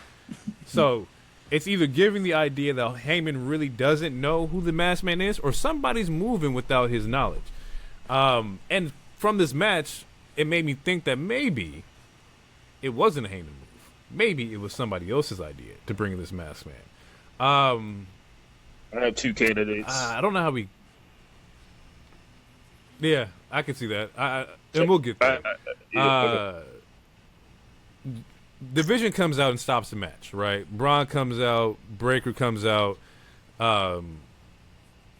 Punk actually comes out to save them, or save Rey, hits him with the chair, gets them out of there. And then we see Heyman slip the brass knuckles over to Rey. I can't remember from here what happened here. To Logan. Well, I know, my bad. I said Bray. My bad. Fuck. Heyman gives the brass knuckles to Logan. We go for the 619, but Logan gets the brass knuckles on. I think that's how it played out. I'm trying to get the play-by-play. I think that's exactly how it played out here. Oh no, Rey Mysterio intercepts the brass knuckles and then gets stomped out by the masked man. And the masked man then runs to the crowd. And then he takes off his mask, and it's exactly who everyone thought it was. Justin Timberlake. Austin Theory. Mm-hmm. And so, how do we feel? We've known that it was Theory. The rumors have told us for weeks that it was Theory. How do we think about the reveal, the look, the fact that the camera was zoomed out and was staying on him, standing on the steps? I was like, are we going to do something here? What's the thought process here? I think there was there was a certain reaction that they wanted that they didn't get, and they held the camera so people could be like, oh, but oh my god, it feels like all right, and that's like the last time we seen Theory was he was with Grayson Waller before Grayson Waller went to become Big G instead of Big E for the New Day. So at this point, people are just waiting to see what the next step is. The reveal wasn't what they hoped it would be. I'm fine with it at the moment, but I did specifically say if it is Austin Theory, this shit is looking real Don Callis-y. So because now you have this collection of, yes, roll your eyes. You have this collection of people, and we need to figure out what is now going to happen. So, I'm sure Hero has a theory on it being Logan who brought him in, which I would be okay with, but we'll see. I think, and I'll pass off to H here, but I think the disconnect is just the story element of Theory. Mm-hmm. WWE's all about the story. If there's a story connected to people, oh my god, Theory's he's here, oh my god. But because we haven't seen him, WWE rarely does reveals that aren't attached to anything. Mm-hmm. You know, anytime a reveal happened, the fucking Seth in the crutch, right? Oh my god, he's not injured. Because we're tied to that. We're connected to that, right? That reveal was everything. Crazy moment. So when you do stuff like this and there is no connection to it, people aren't able to emotionally have a reaction. Mm-hmm. I ain't seen Theory in 18 months. Who the hell is it? Yeah. Off to you, H. Go ahead. My bad. Yeah. Okay. So the reveal was whatever because we all kind of knew who it was. My two candidates is that it could be Logan Paul, and my second pick is that it's Seth Rollins.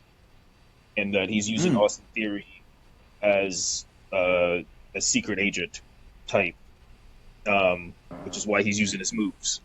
That's my galaxy brain right there. I think eventually this is going to play out to where Bron gets kicked out, and gets replaced with Brock Lesnar. I think that's Bron Breakker. Yeah, I think he's going to get kicked out, and the reason I think he's going to get kicked out is because he's not listening to a single thing Paul Heyman says. But meanwhile, you see Logan Paul, he's gassing Heyman up every chance he gets, and then Bronson Reed, he's just chilling. So I think eventually this might lead to Bron Breakker eventually getting kicked out. But anyway, to say all I say, the real is whatever. And I agree with what you're saying, Jay, is that, like, there's nothing like to really sink our teeth to because this seems kind of random. Even though we all knew it was happening, it still seems really random. We don't know how these dots are connecting yet. And fortunately, it's going to have to be one of the let it play out moments and see how they find a way to connect these dots. Because right now, it's not connected fully. It's just another young guy that's joining Heyman's stable.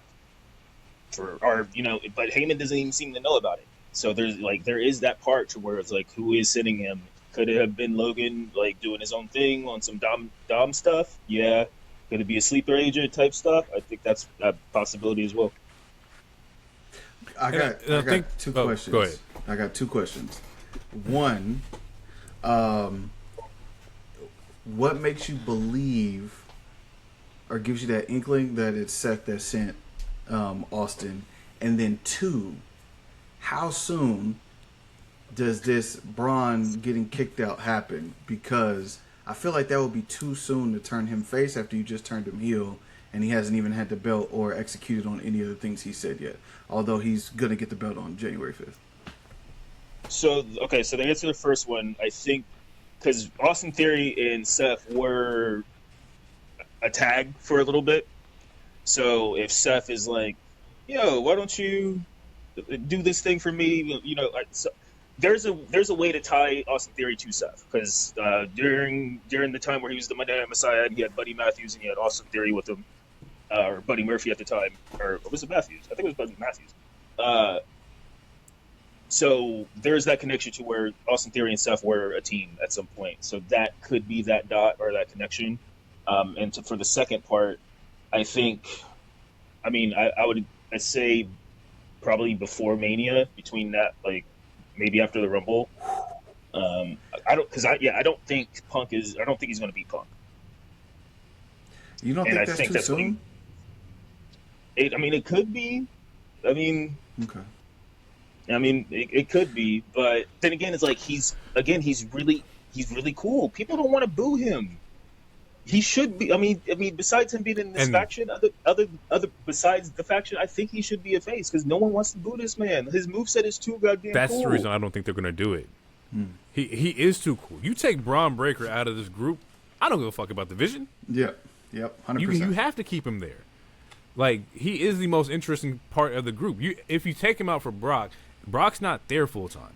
So that means I got to look at Bronson Reed, Logan Paul, and Austin Theory. Nah, son. Nah. The cool factor is Bron Breakker. Like, you can't remove him just yet. Something has to give here. What's in it for Austin Theory? That was going to be my next question. Why would I do Seth Rollins any favors? What's in it for me? Because say I am a double agent and you come back and you get to go stomp pedigree crazy. I'm still number 2. Right. So what do I get from this? Where at least if Logan Paul is telling me some shit that, hey, we taking over the company, you know what I'm saying? We're going to all have belts. Like, I could believe that. But if I'm a tag team partner forever? Yeah, because Seth, Seth is not a tag team nigga. What are you doing? You see these fits I be throwing, bitch? Move. And you're not going to be my manager because you can't talk better than me. So it's like there's nothing to gain. Yeah. So that would be the only question that I would have. I feel like he has a bigger carrot to dangle in front of him than Logan Paul does, though. Because, Seth is a multi-time champion. Like, it fits the vision narrative of you being the future. You beat John Cena before. You're a former 2-time United States champion. Austin Theory beat Seth before. And clearly, if you look at the vision, he had Bronson Reed, who, they had the feud. I can't give you the answer right now, but I feel like a better writer could figure out a way to make it make sense. And I have a question. speaking of better writers, would this reveal have been more at Survivor Series? I think the cage gets in the way for the fans in the arena. So unless he fully like stripped off, and like had his shorts or whatever, the AT shorts, which they're clearly trying to get away from. Take the shorts off. Yeah. Like I think that's probably why they didn't do it, because they wanted it to be clear, unmistaken, without a doubt. You see exactly who this person is. Yeah, I think just having us wait 2 weeks for it and his theory and it's like not a connection. It was like, damn, I kind of feel bad for him, because now it's like you got to come out and have some undeniable like either like heat in as far as movesets or heat as far as like promo or something in that first match that you have, because otherwise it's like, okay, like you just added this nigga. Like we have to figure out why we care about theory. That's hard to do and just appear like. Yeah. I have to get that across in wrestling. That's hard to fucking do, bro. That's not easy. I think he needs to have. I think he needs to have a new moveset. He needs to have a more vicious finisher, something that's quick that can pop. And then the other thing I would say, just to follow up on the Logan Paul bringing him in. I don't know if you guys are like, it was a hip-hop interview a long time ago, but Lil Wayne was trying to recruit some rapper, and I can't remember who it was, and this was when Young Money was hot, and he was like, yeah, man, come to Young Money, man, we got money, we just doing whatever, we don't even care, like, if you want to have this, you want to have that, you can have that. Like, I feel like that would be Logan Paul's pull for Austin Theory. Like, the vision where dreams come true. Like, we some young. Do you have him talk? Huh? Do you have him talk? Do you have Austin talk? Yeah. At some point, he needs to cut a fiery promo. But to go to what you were also saying, if anyone's going to make us be able to care about Austin Theory, I think Paul Heyman is that person. I think Paul Heyman can get us to care about Austin Theory, because there's a part of me that also feels a little bad. Like, I don't want to say this is. I don't want to go as far as say this is his last shot, but this. I mean, there's only so many. Nigga. Yeah, there's only so many other things they can do with you at this point, and like, it. Yeah, so I think like pairing him with the Vision, or he's not actually a member yet, but he will be. I'm assuming. But yeah, pairing him with Heyman, I think is it. Yeah, you have to do like it's yeah. I don't want to say it's the last shot. It could be the Hail Mary. If we can't get you over with Heyman next to you cutting promos and shit, then you might have to go to TNA or AEW. That's why I wouldn't have him talk. I wouldn't have him talk. It's like you have Heyman to be the mouthpiece, and you just a silent killer to kill people. Cool. Like, yeah, if he does do a promo and nobody reacts, nobody says anything, bro, it's done. The most memorable Austin Theory moment for me is the fact that he let John Cena cut a promo on him and say nobody cares because you don't even know who you are. Yeah. When somebody says Austin Theory, that is the thing that I remember That's most. Fucked up. But he was born. My first one is Roman. Daddy's not here anymore. That's the first one that comes to my mind. Yeah. Yeah, that was a good one too. Yeah, absolutely. Your dad's not here anymore, bro. You don't want to cast it in. You better. Oh shit! We completely skipped over something here. And we'll just wrap this up real quickly and get on to AEW because we're a little bit over time. But I did want to shout out Punk's promo that he sent back at Bron, which is like, fuck. You asked for 2011. I don't think you really understand what you getting with 2011, and that nigga Punk know how to talk. That's why he cannot. They can't have you can't be in the ring at the same time. No, you can't do it. You're like that's something you not. No, like if that nigga said even Steiner math is that GTS equals 1, 2, 3, and I was like, God, yeah. Hey, buddy, let him live. Hey, like the Punk he's lethal, bro. Yeah, the only thing you can have Braun do if they were to do a face-off is have Spear. Punk talk first, and then Braun just get frustrated and spear the shit out of him and beat him up. Like you can't. It has to be physicality. Yeah, you can't put Braun in that water because he's gonna drown. Or do a Like, pipe it bomb. has to be physicality. Punk. I don't want to say pipe bomb, but like, yeah, spear him through a table and then talk your shit, so you don't get no rebuttal. Well, we just saw that with can't Cena. talk back. Yeah, We just saw that with Cena. Yeah. So Then redo it. Do it through a barricade. I don't know. All I'm saying is you don't want a rebuttal. So no, yeah. No. You can't talk back. No. Don't let this man talk back. You don't want him to respond. So yeah, let Punk go first, hurt him, and then do a little barking, just a little bit, you know. because shit. Now that I think about it, Braun. I don't know if you remember, Hero, but Braun got I don't want to say out promoed, but he let Jay outperform him in a promo when he was here in Portland when they were here. And he said, your title reign will be short and sweet like your NFL career. And literally the whole crowd was like, what? So, yeah, like, I'll find the clip and send it to you, Jay. But so that, like, you let Jay, who's somebody who's notoriously, like, forgets his lines or loses his spots in promos, or he got to make up for him with, hey. So he can try to think while he's talking. So it could be rough. God, Jay is awful, bro. When you actually look and watch him and how he be either he don't know the line, he's trying to remember the line. Mm-hmm.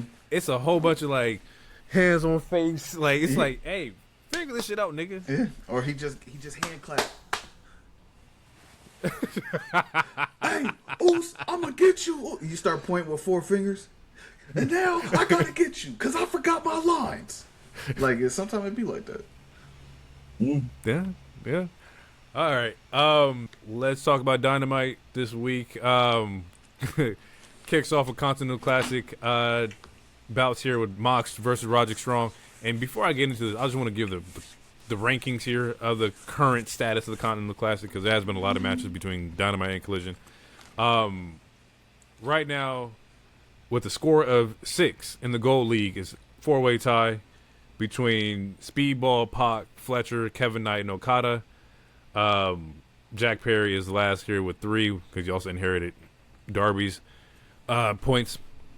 Blue League leads with Claudio and Konosuke at 7, Mox with 6, Cassidy with 6, Dorado with 3, and Roderick Strong with 0.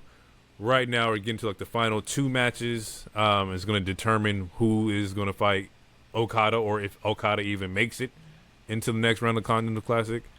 I believe the semis are going to be at World's End.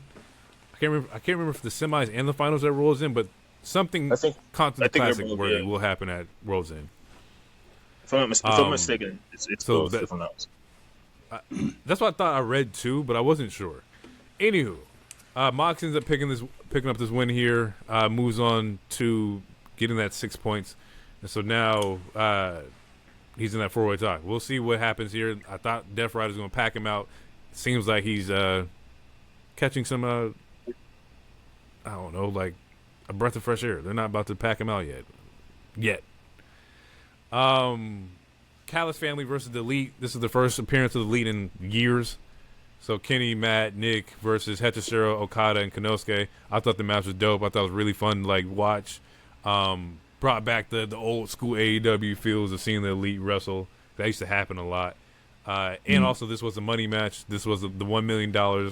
So hopefully this means that they're going to get their pyro and the Wayward Son entrance, which is what people have been asking for. So we'll see what that looks like here. Not too much to take out of this besides the Elite winning and Okada and Konosuke still not seeing eye to eye, which is nothing. Yeah. I think what the talking point here of the show is this AEW Men's World Championship promo. Goddamn Initially, Hangman Page, Swerve, Samoa Joe. It was a triple threat here. Looks like that triple threat turned into a 4-way match because MJF cashed in that contract. I remember I talked about this a while ago too. That like he had this contract. I thought this was gone. I thought he flushed it out. But I remember in that Hangman match he had against Briscoe, Hangman had a heart for Briscoe and gave him the title match without him using his contract. which also didn't make any sense back then. I think we said that too. Like, why did Hangman care about Briscoe dying? Anywho, fast forward to today. He signs the contract. He's now part of this 4-way, and he come out cooking. The price, as soon as it went black and his music dropped, the price went up. The price of the brick went up. I'll say this and I get out of here real quick. It showed to me. I know Hero feels a way about MJF on the mic sometimes, but to me, it showed a vast gap in between who can really talk in that company and who can't. It was so glaring that I really felt like he should have just left with the belt after that promo. And if he loses, or if he doesn't win the belt, you will be doing that moment a disservice. If you are someone who cares about connectivity and moments. And that's all I'm going to say. Yeah, I am glad that he's back. This one, he hit some of the cringe spots, like, bringing up or comparing Swerve to Diddy, which, I mean, I don't like Swerve, but even that's a little far from me. I would have just called him that shit was crazy. Piece of trash. But yeah, no, I'm okay with it. Like, I agree with DT. I feel like MJF should win. Otherwise, you make him look stupid by adding your. Because I never understood, like, kayfabe wise, why a wrestler would want to be in a multi-person match. It just gives you a bigger chance to lose, but theoretically, it could also give you a big chance to win. He addressed it in the promo too. Yeah, but look, MJF should win. I think that's the move because if he loses, he looks dumb. And then and I feel like he is going to win based off of what we see later on with this Dynamite Diamond Ring thing. Because for the longest time that was just stick, and he wasn't even in that match. So it looks like they're going to give that gimmick to somebody else. So he has to have something up his sleeve. His last promo, before he left, when he lost his last match, he said he's going to come back more vicious or whatever the hell he's going to. So I'm assuming he is thinking a couple steps ahead, and he's going to have some backup or something. I don't know who could it possibly be. I mean, unless Wardlow is healthy again, but also then you have to be like, why are they pairing up together? I don't know. They'll figure that out. But I'm hoping that he has a plan. Otherwise, to me, even though he did address it, like you said, it's still it would just make you look dumb as hell if he does not win this match.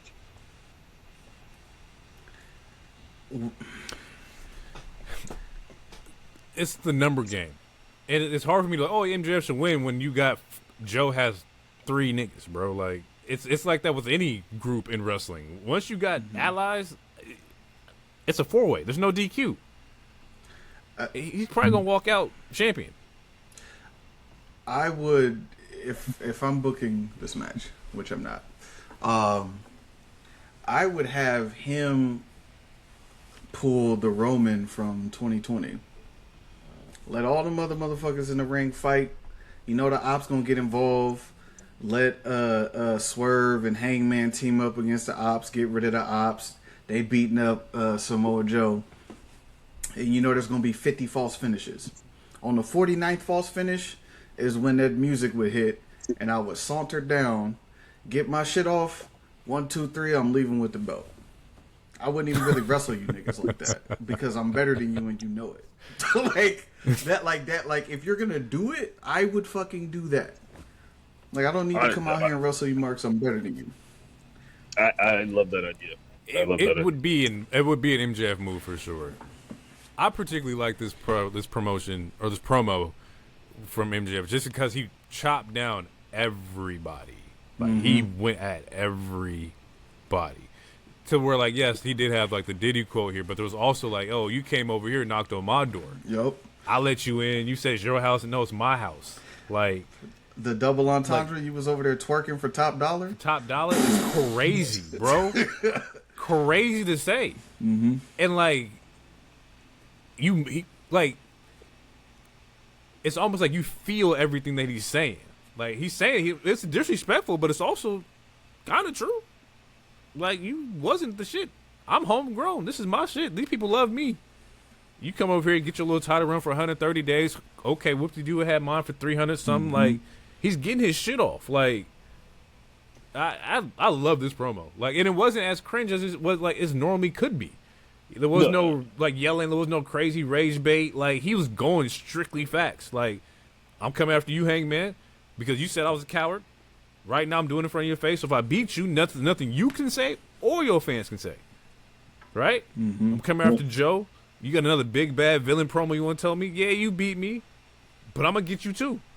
Like, he was, scorched earth, bro, without having to be the old MJF.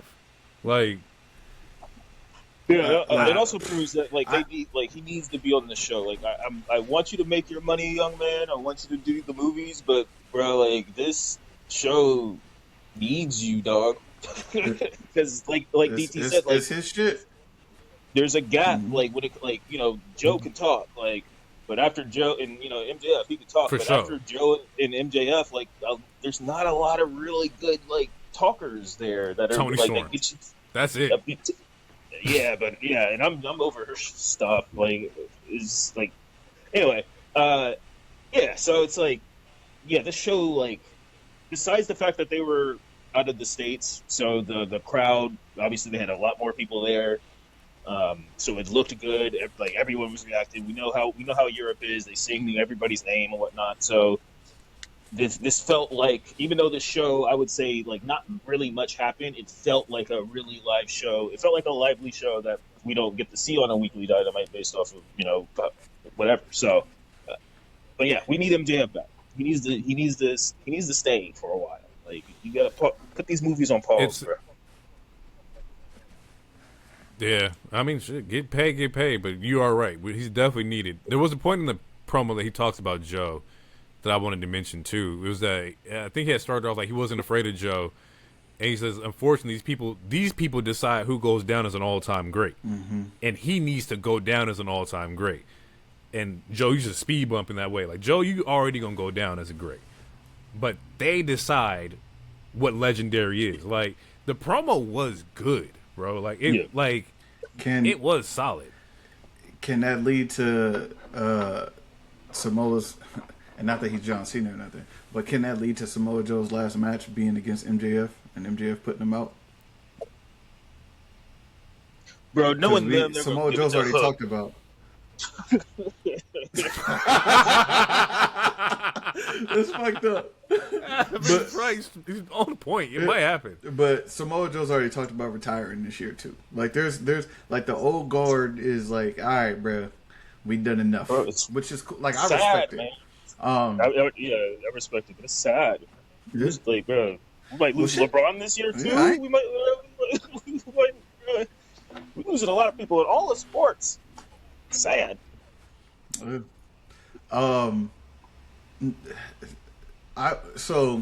was thinking, just tell me what y'all think about this, okay? As to how this happens in the match. Everybody comes out. The three there in the ring. The ops are ringside, and people are waiting for the music to drop. No music drops. Tony comes out with the microphone and is dead ass like, we can't find MJF. We don't know where he's at. So just start the match. He's not here. He signed a contract. He wasted his opportunity. Start the match. And then, like I said, like halfway through the match or towards the end of the match, the camera cuts. You see him pull up to the arena or whatever. Now, if it's me, I would have him beat whoever it is in a suit and dip out with loafers, and that be that. But I could understand how maybe, Jay, you might not like that. You might want to see him actually, like, get his shit off because we ain't seen him in a minute. But just in terms of, like, that execution, how would you feel about that opposed to him just never coming out? And then they just start the match arbitrarily.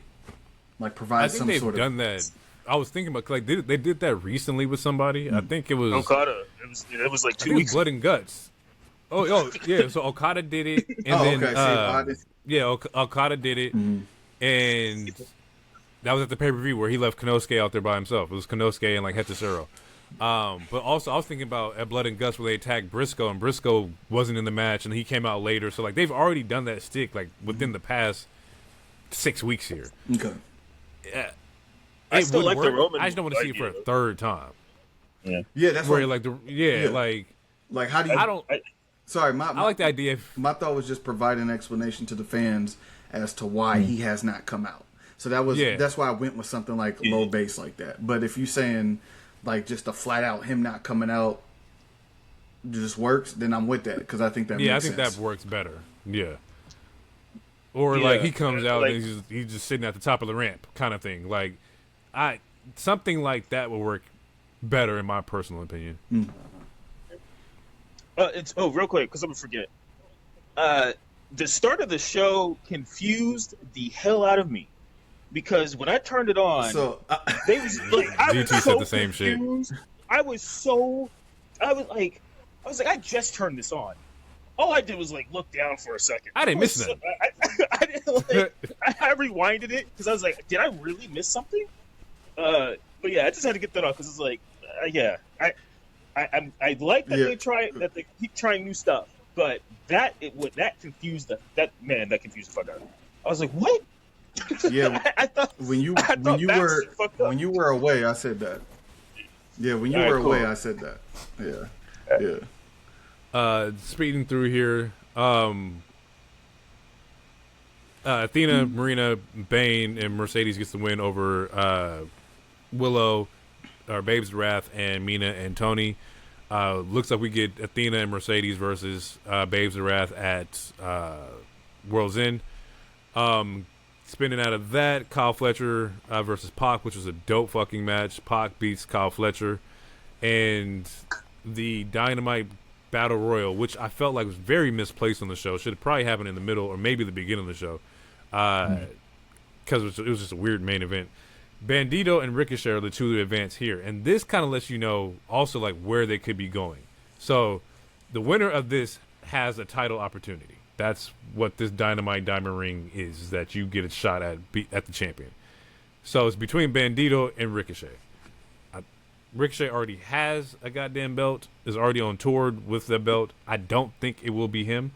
So going off that kind of logic, Bandito will be the babyface that has the ring and probably be ROH champion versus world champion. So at this point, we're looking at babyface versus heel. Do I want to see Bandito versus Swerve? Not really. Do I want to see Bandito versus Hangman? Not really. It would make the most sense against somebody like an MJF or like a Samoa Joe. That's kind of where my brain's going with that. So I don't know. But we'll see next week when they go one-on-one. That makes the most sense. So I brought up the Diamond Ring earlier a little bit ago, and because the way I was looking at it is like, because I forgot that it leads to a title opportunity. Because the way I was looking at it is like maybe Ricochet starts using the Diamond Ring the way MJF is using it, just because it's like sort of like how the Money in the Bank kind of similar to like how the Money in the Bank fits better with a heel. Like you could argue maybe the ring fits better with a heel. So that's kind of where I thought they would be going. But now that I remember, now that you brought up that, it's for a title opportunity. I think Bandito versus MJF would be cool. I mean, I think the promos will be questionable, but I think that'd be cool. Or Bandito versus Joe. Yeah, very much so. Yeah, because if it's anything like what he was I think Bandito versus Joe makes the most sense. That'd be fine. Like. But I don't think MJF should lose him cashing in. So I'm going to say it's going to be Bandito versus MJF. But I know the story between Hangman and MJF. That's always been the story that they've been telling was MJF and Hangman since the beginning of this year. I just don't know, like, MJF winning puts that story back in the title picture, and I don't know if that's what they want to do. Because then eventually it's Ospreay. Like, we all know, like, that's the next play here.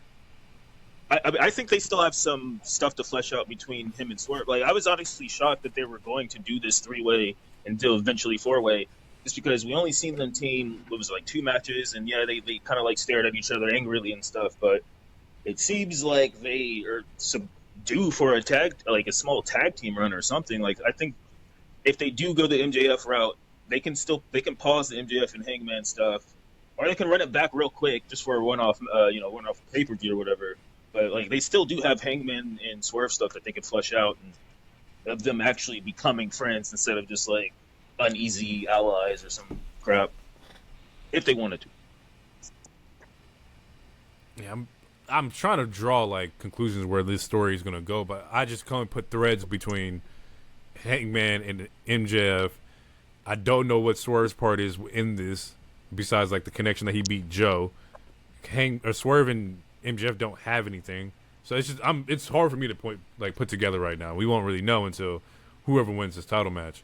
Yeah, we'll see where this goes, and that's kind of all I really got for like AEW. We did see. I watched Collision today because I had some free time, and Mercedes lost the British belts to Windsor. That happened on Collision, and then. What else did I see that happen? Oh, what's my guy's name? Jet Speed, not Kevin Knight, beat Okada, and that was fucking solid too. So Okada got his loss. So there's a lot going on here. That's all I can really pull from the Collision side of it. At least what I can remember here. I also watched SmackDown.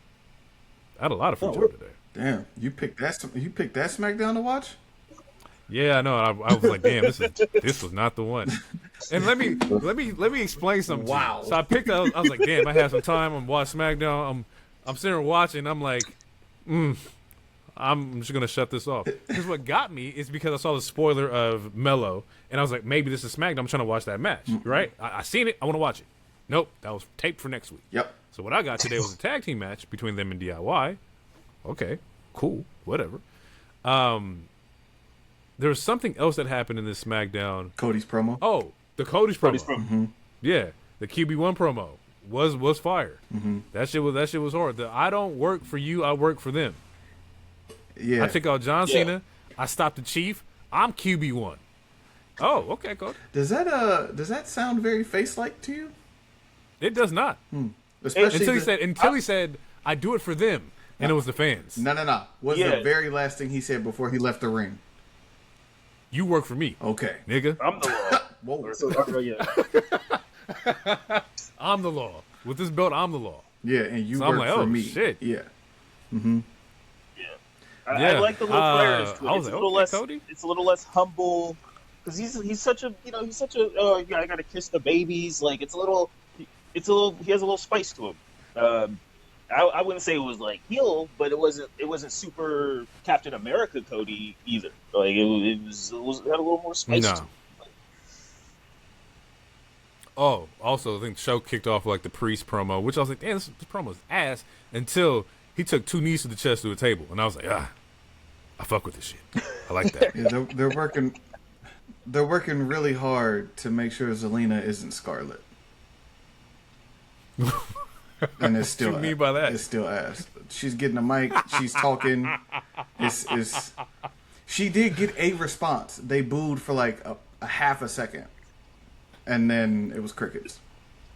Yeah, and I was like, and even then, like, because I was watching the promo and Priest is out there talking about like, it's sad that we lost Cena because they're doing the recap and whatnot. I was like, why is he doing this? Like, I don't have enough like background knowledge on SmackDown to say what I'm going to say, but I'm going to say it anyway. So I miss Priest as champion. I miss like when he was in that main picture. Oh, you mean when he was with the Judgment Day? No, I mean even now, because when he cashed in, he wasn't in the Judgment Day. What do you mean when he cashed in? He wasn't with the Judgment Day. He was still in the Judgment Day because they all came out and hugged him. Yeah. Damn. That's how long ago it was. He wasn't. The moment he was done with the Judgment Day when him and Finn had that. I forgot where that match was at. I don't know if that was a regular Raw or whatever. But they had that match and the motherfuckers went through a table off the arena and on a stretcher and like he was. That's when he was done. Is that when he like rolled Finn down the ring or down the ramp in a stretcher or some shit? Yeah.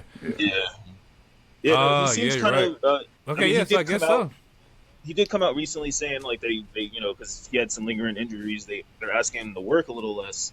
But he did say that. ever since the move to SmackDown, he seems kind of rudderless. It just feels like he's just twiddling his thumbs. Like he doesn't I don't. He doesn't have any ambition. It's like I feel like he should be in the main title. Yeah, that's what it felt like. Like, or at least go after the U.S. I mean, which it looked like he was for a hot second, with Jacob Fatu, and then that's when Alistair. Nah, that's a main eventer, bro. But that's the problem. No, him going after what Hero's saying, him going after the main event, the main title on that show is a problem because Cody has there's a level, and I love Priest, but Cody and Priest are on different levels. They are. Do you think they booked Cody into a corner? Yes, but I think so too. He can only unless they decide to give Drew his first win. I'm not gonna say in front of people, but like an actual title run in front of people, not 5 minutes. You've booked Cody into a spot where he can only go against the creme de la creme. It has to be like a big heavy hitter. Yeah, because he can't. Even when he would give that rundown, he was like Cena, Roman. Yeah, he's giving the niggas he's taking out. It's like everybody else who's under that should not beat him. It doesn't make any sense. Now there's a person they've been dragging their feet. There's a person that he can go against that could easily pop into that level, and they have yet to pull the trigger for whatever reason. But Randy. Yes. Randy can be at the top, Randy could be in the middle, the bottom. Randy could do whatever, and it's gonna be perfectly okay. But then it comes a point where if you do the Randy Cody story, and Cody loses the belt again, then it's like, all right, Randy is gonna be the second closest to that John Cena number.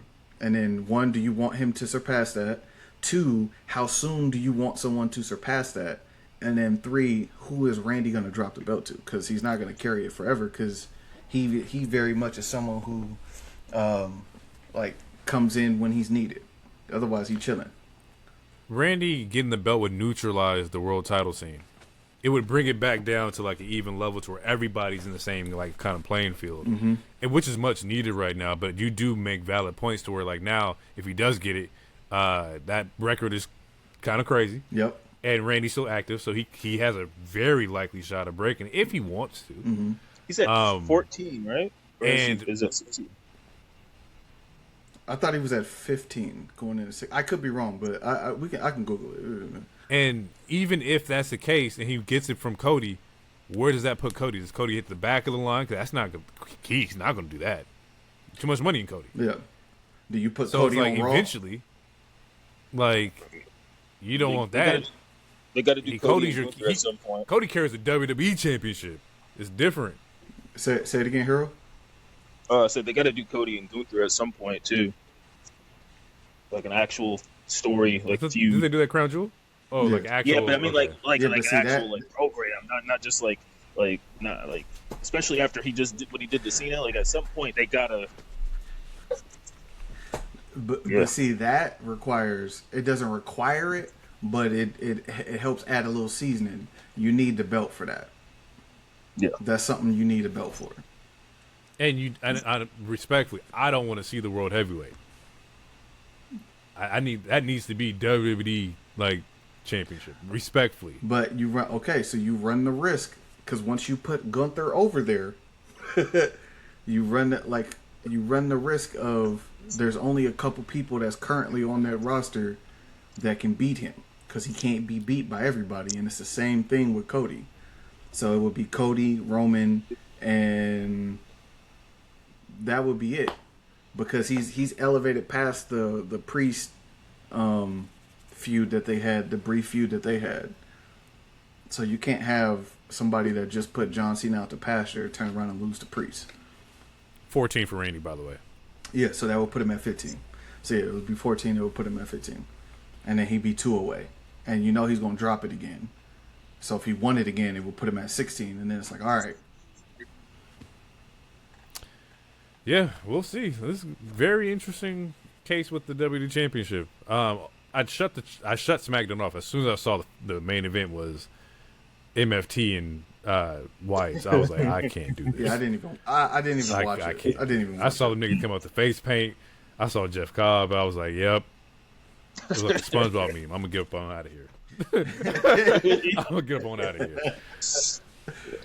Yeah. All right, people. That was our episode here. We will catch you guys in the new year. We'll see y'all next year. Yeah, I don't have anything else I need to get off my chest here. I think we covered everything. I think coming into the next episode is gonna be very interesting because it's Rumble time. Like Rumble is next month, and we got to figure out who the hell we think is winning. Because right now, I don't have a fucking clue. We'll have a new world champion on our next podcast. I don't know. If I'm that not happens, sure Bron's I don't know, bro. Because early prediction: do we get Seth Rollins as Rumble winner? No. No, he gotta stay with his pick that he been preaching for the last 8 months. Sami Zayn. I mean, my pick is like it's in jeopardy. I need Cody or Punk to drop this title to a heel so that Sammy can make sense. Because right now, my pick is looking scary. They're fucking with me. So how is it that you literally just said you need Cody or Punk to drop the belt? I tell you, Punk is dropping the belt on the 5th, and you like it's not happening. Do you want to see Sammy versus Braun? That should have Is been that what you want to see? That would be. I mean, they did it before, but that's not. I don't think that's Mania. They did it multiple times before, and I think if that's not Cody Mania, bro. If Cody lost to Drew, you get Sammy and Drew, and Sammy's never beat Drew. I think that's a better Mania match than Sammy and Braun. I don't think that's Mania. Well, wait. Why not? Is it because Sammy's involved? Oh, it's because Drew's involved. You got Drew McIntyre fucked up. You have Andrew McIntyre fucked up. Disrespectfully, you have Drew McIntyre fucked up. Absolutely. Nah, and like, let me get it straight. Is that like world title at Mania has to revolve around one of the big four, right? So now, big three. So that's what you. Because who's the four? Who's the Cena. four? So it's like Roman, Cody, Cena, Punk. Well, Cena ain't there, so. Which I said 3. Roman, Cody. So you just said fuck Seth, huh? Well, we don't know if Seth's coming back, bro. He's not scheduled. This motherfucker in the until after. After what? He's not supposed to come back until after Mania. But I mean, he could just like heal he was, faster just than like expected. Yeah, like he was supposed to be injured, and he came back for SummerSlam. No, that one was a work. This one's not. We'll see. Right. So that motherfucker's over there in the Chicago Bears suites cheering on his team. I just saw a video of him losing his mind. So if it is a Sammy versus Drew, does that main event night 1 or night 2? What belt is it? Let's say it's the WWE Championship. Is that main event? Is that enough to carry people through the night? For night 2? No. It would maybe night 1. It would be a night 1. It depends on the story. Depends, but it could also open just like Jay and Gunther. You know. I don't know if you open with the WWE Championship. That's tough. I mean, I'm not. Well, didn't Jay and Gunther open? Yeah, but that was for the heavyweight. Yeah, it's heavyweight. It's different. It's still a title. Yeah. Okay. All right. I'll take it. You know there's thresholds to the title. Well, Sammy can go back on Raw and that's my point. I don't know. Is that like at some point like that belt, like that main event has to surpass a main event that can be with Roman, a main event that could be with Punk, a main event that could be with Cody, like that. Those two have to make sure that that's more important than whatever Roman's doing. I don't know if that's possible. So, unless you make that nigga a tag, I don't think that's happening. LA Knight is coming back for Royal Rumble. I don't think it's smart for him to come back for June 5th and interrupt something to keep. Like, I could see them writing that. I just think that would be stupid because it doesn't. The longer LA Knight is away, the better it is for him, in my opinion. So I truly think he needs to come back at Rumble, or he needs to come back post Rumble heading into Elimination Chamber if we are going on the booking that Sami Zayn is going to win the Royal Rumble. Which right now, it does not look like Sami had... The last time we seen Sami, he was getting beat up on a Survivor Series match on a regular Thursday. I haven't seen Sami since. Have you? It's looking like it's going to be Roman, which... That's fine to too. Win the Rumble? Yeah. Who else? Roman? Do you think is... Who else right now? I'm going to say name. I don't want him to happen, but Brock. He is at WrestleMania. And that's how you get the Gunther versus... He is at WrestleMania. Brock. We know he's going to be at WrestleMania. He is... Yeah, he's going to be there. But I think I think that is a story that you don't need a belt for that.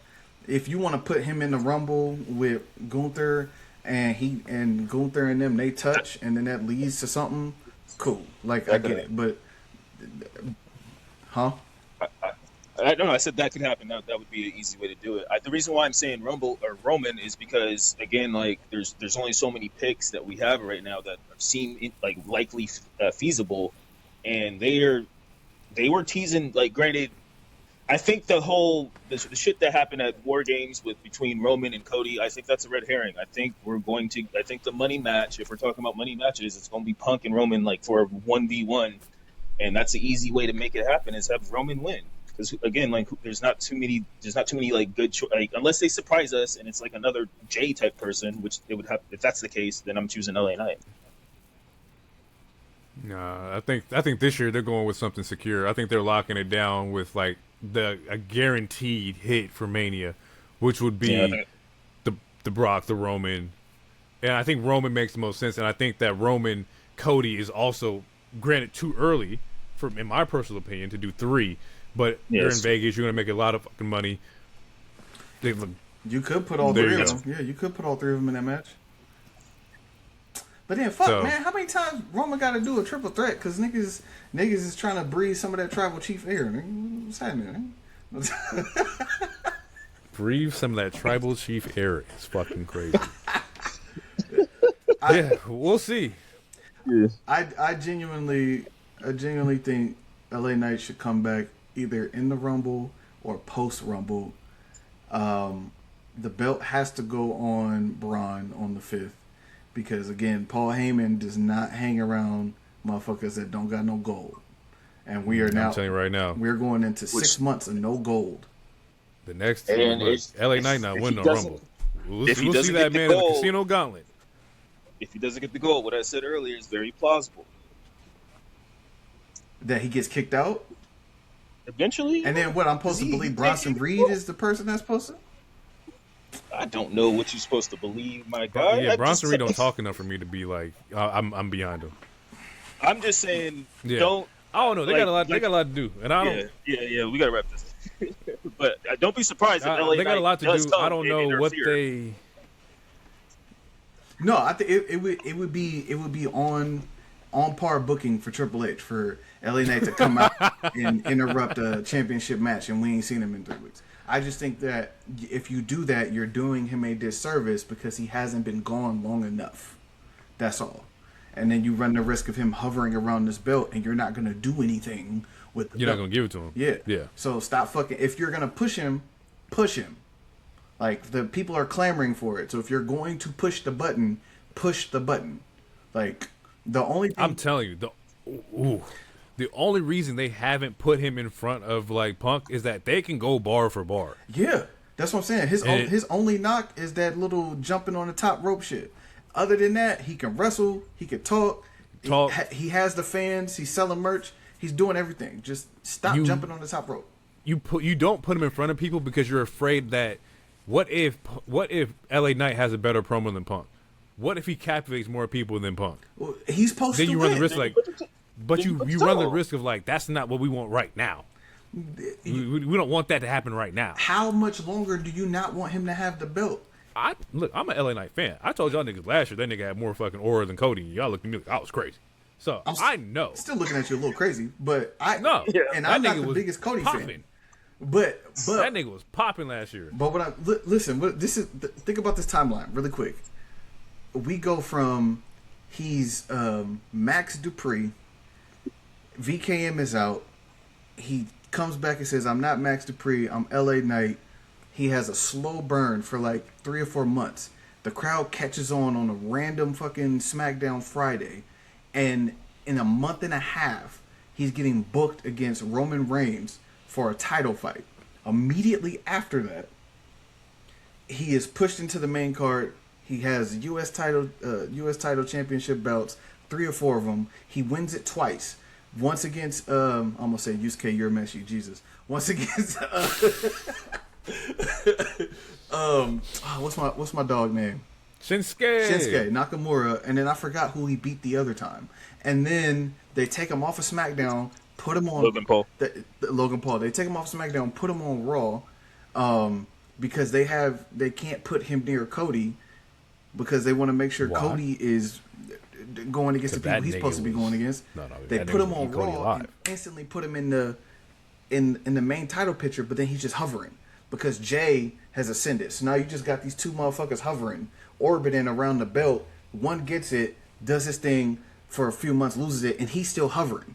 He's still hovering, and he's been hovering for 3 years. It's 2026. We're going into 2026. He had a championship match in 2022 against Roman. It's time. Sammy's You're not wrong. It's been time. But if Sammy loses, if Sammy loses, people aren't going to feel down on Sammy.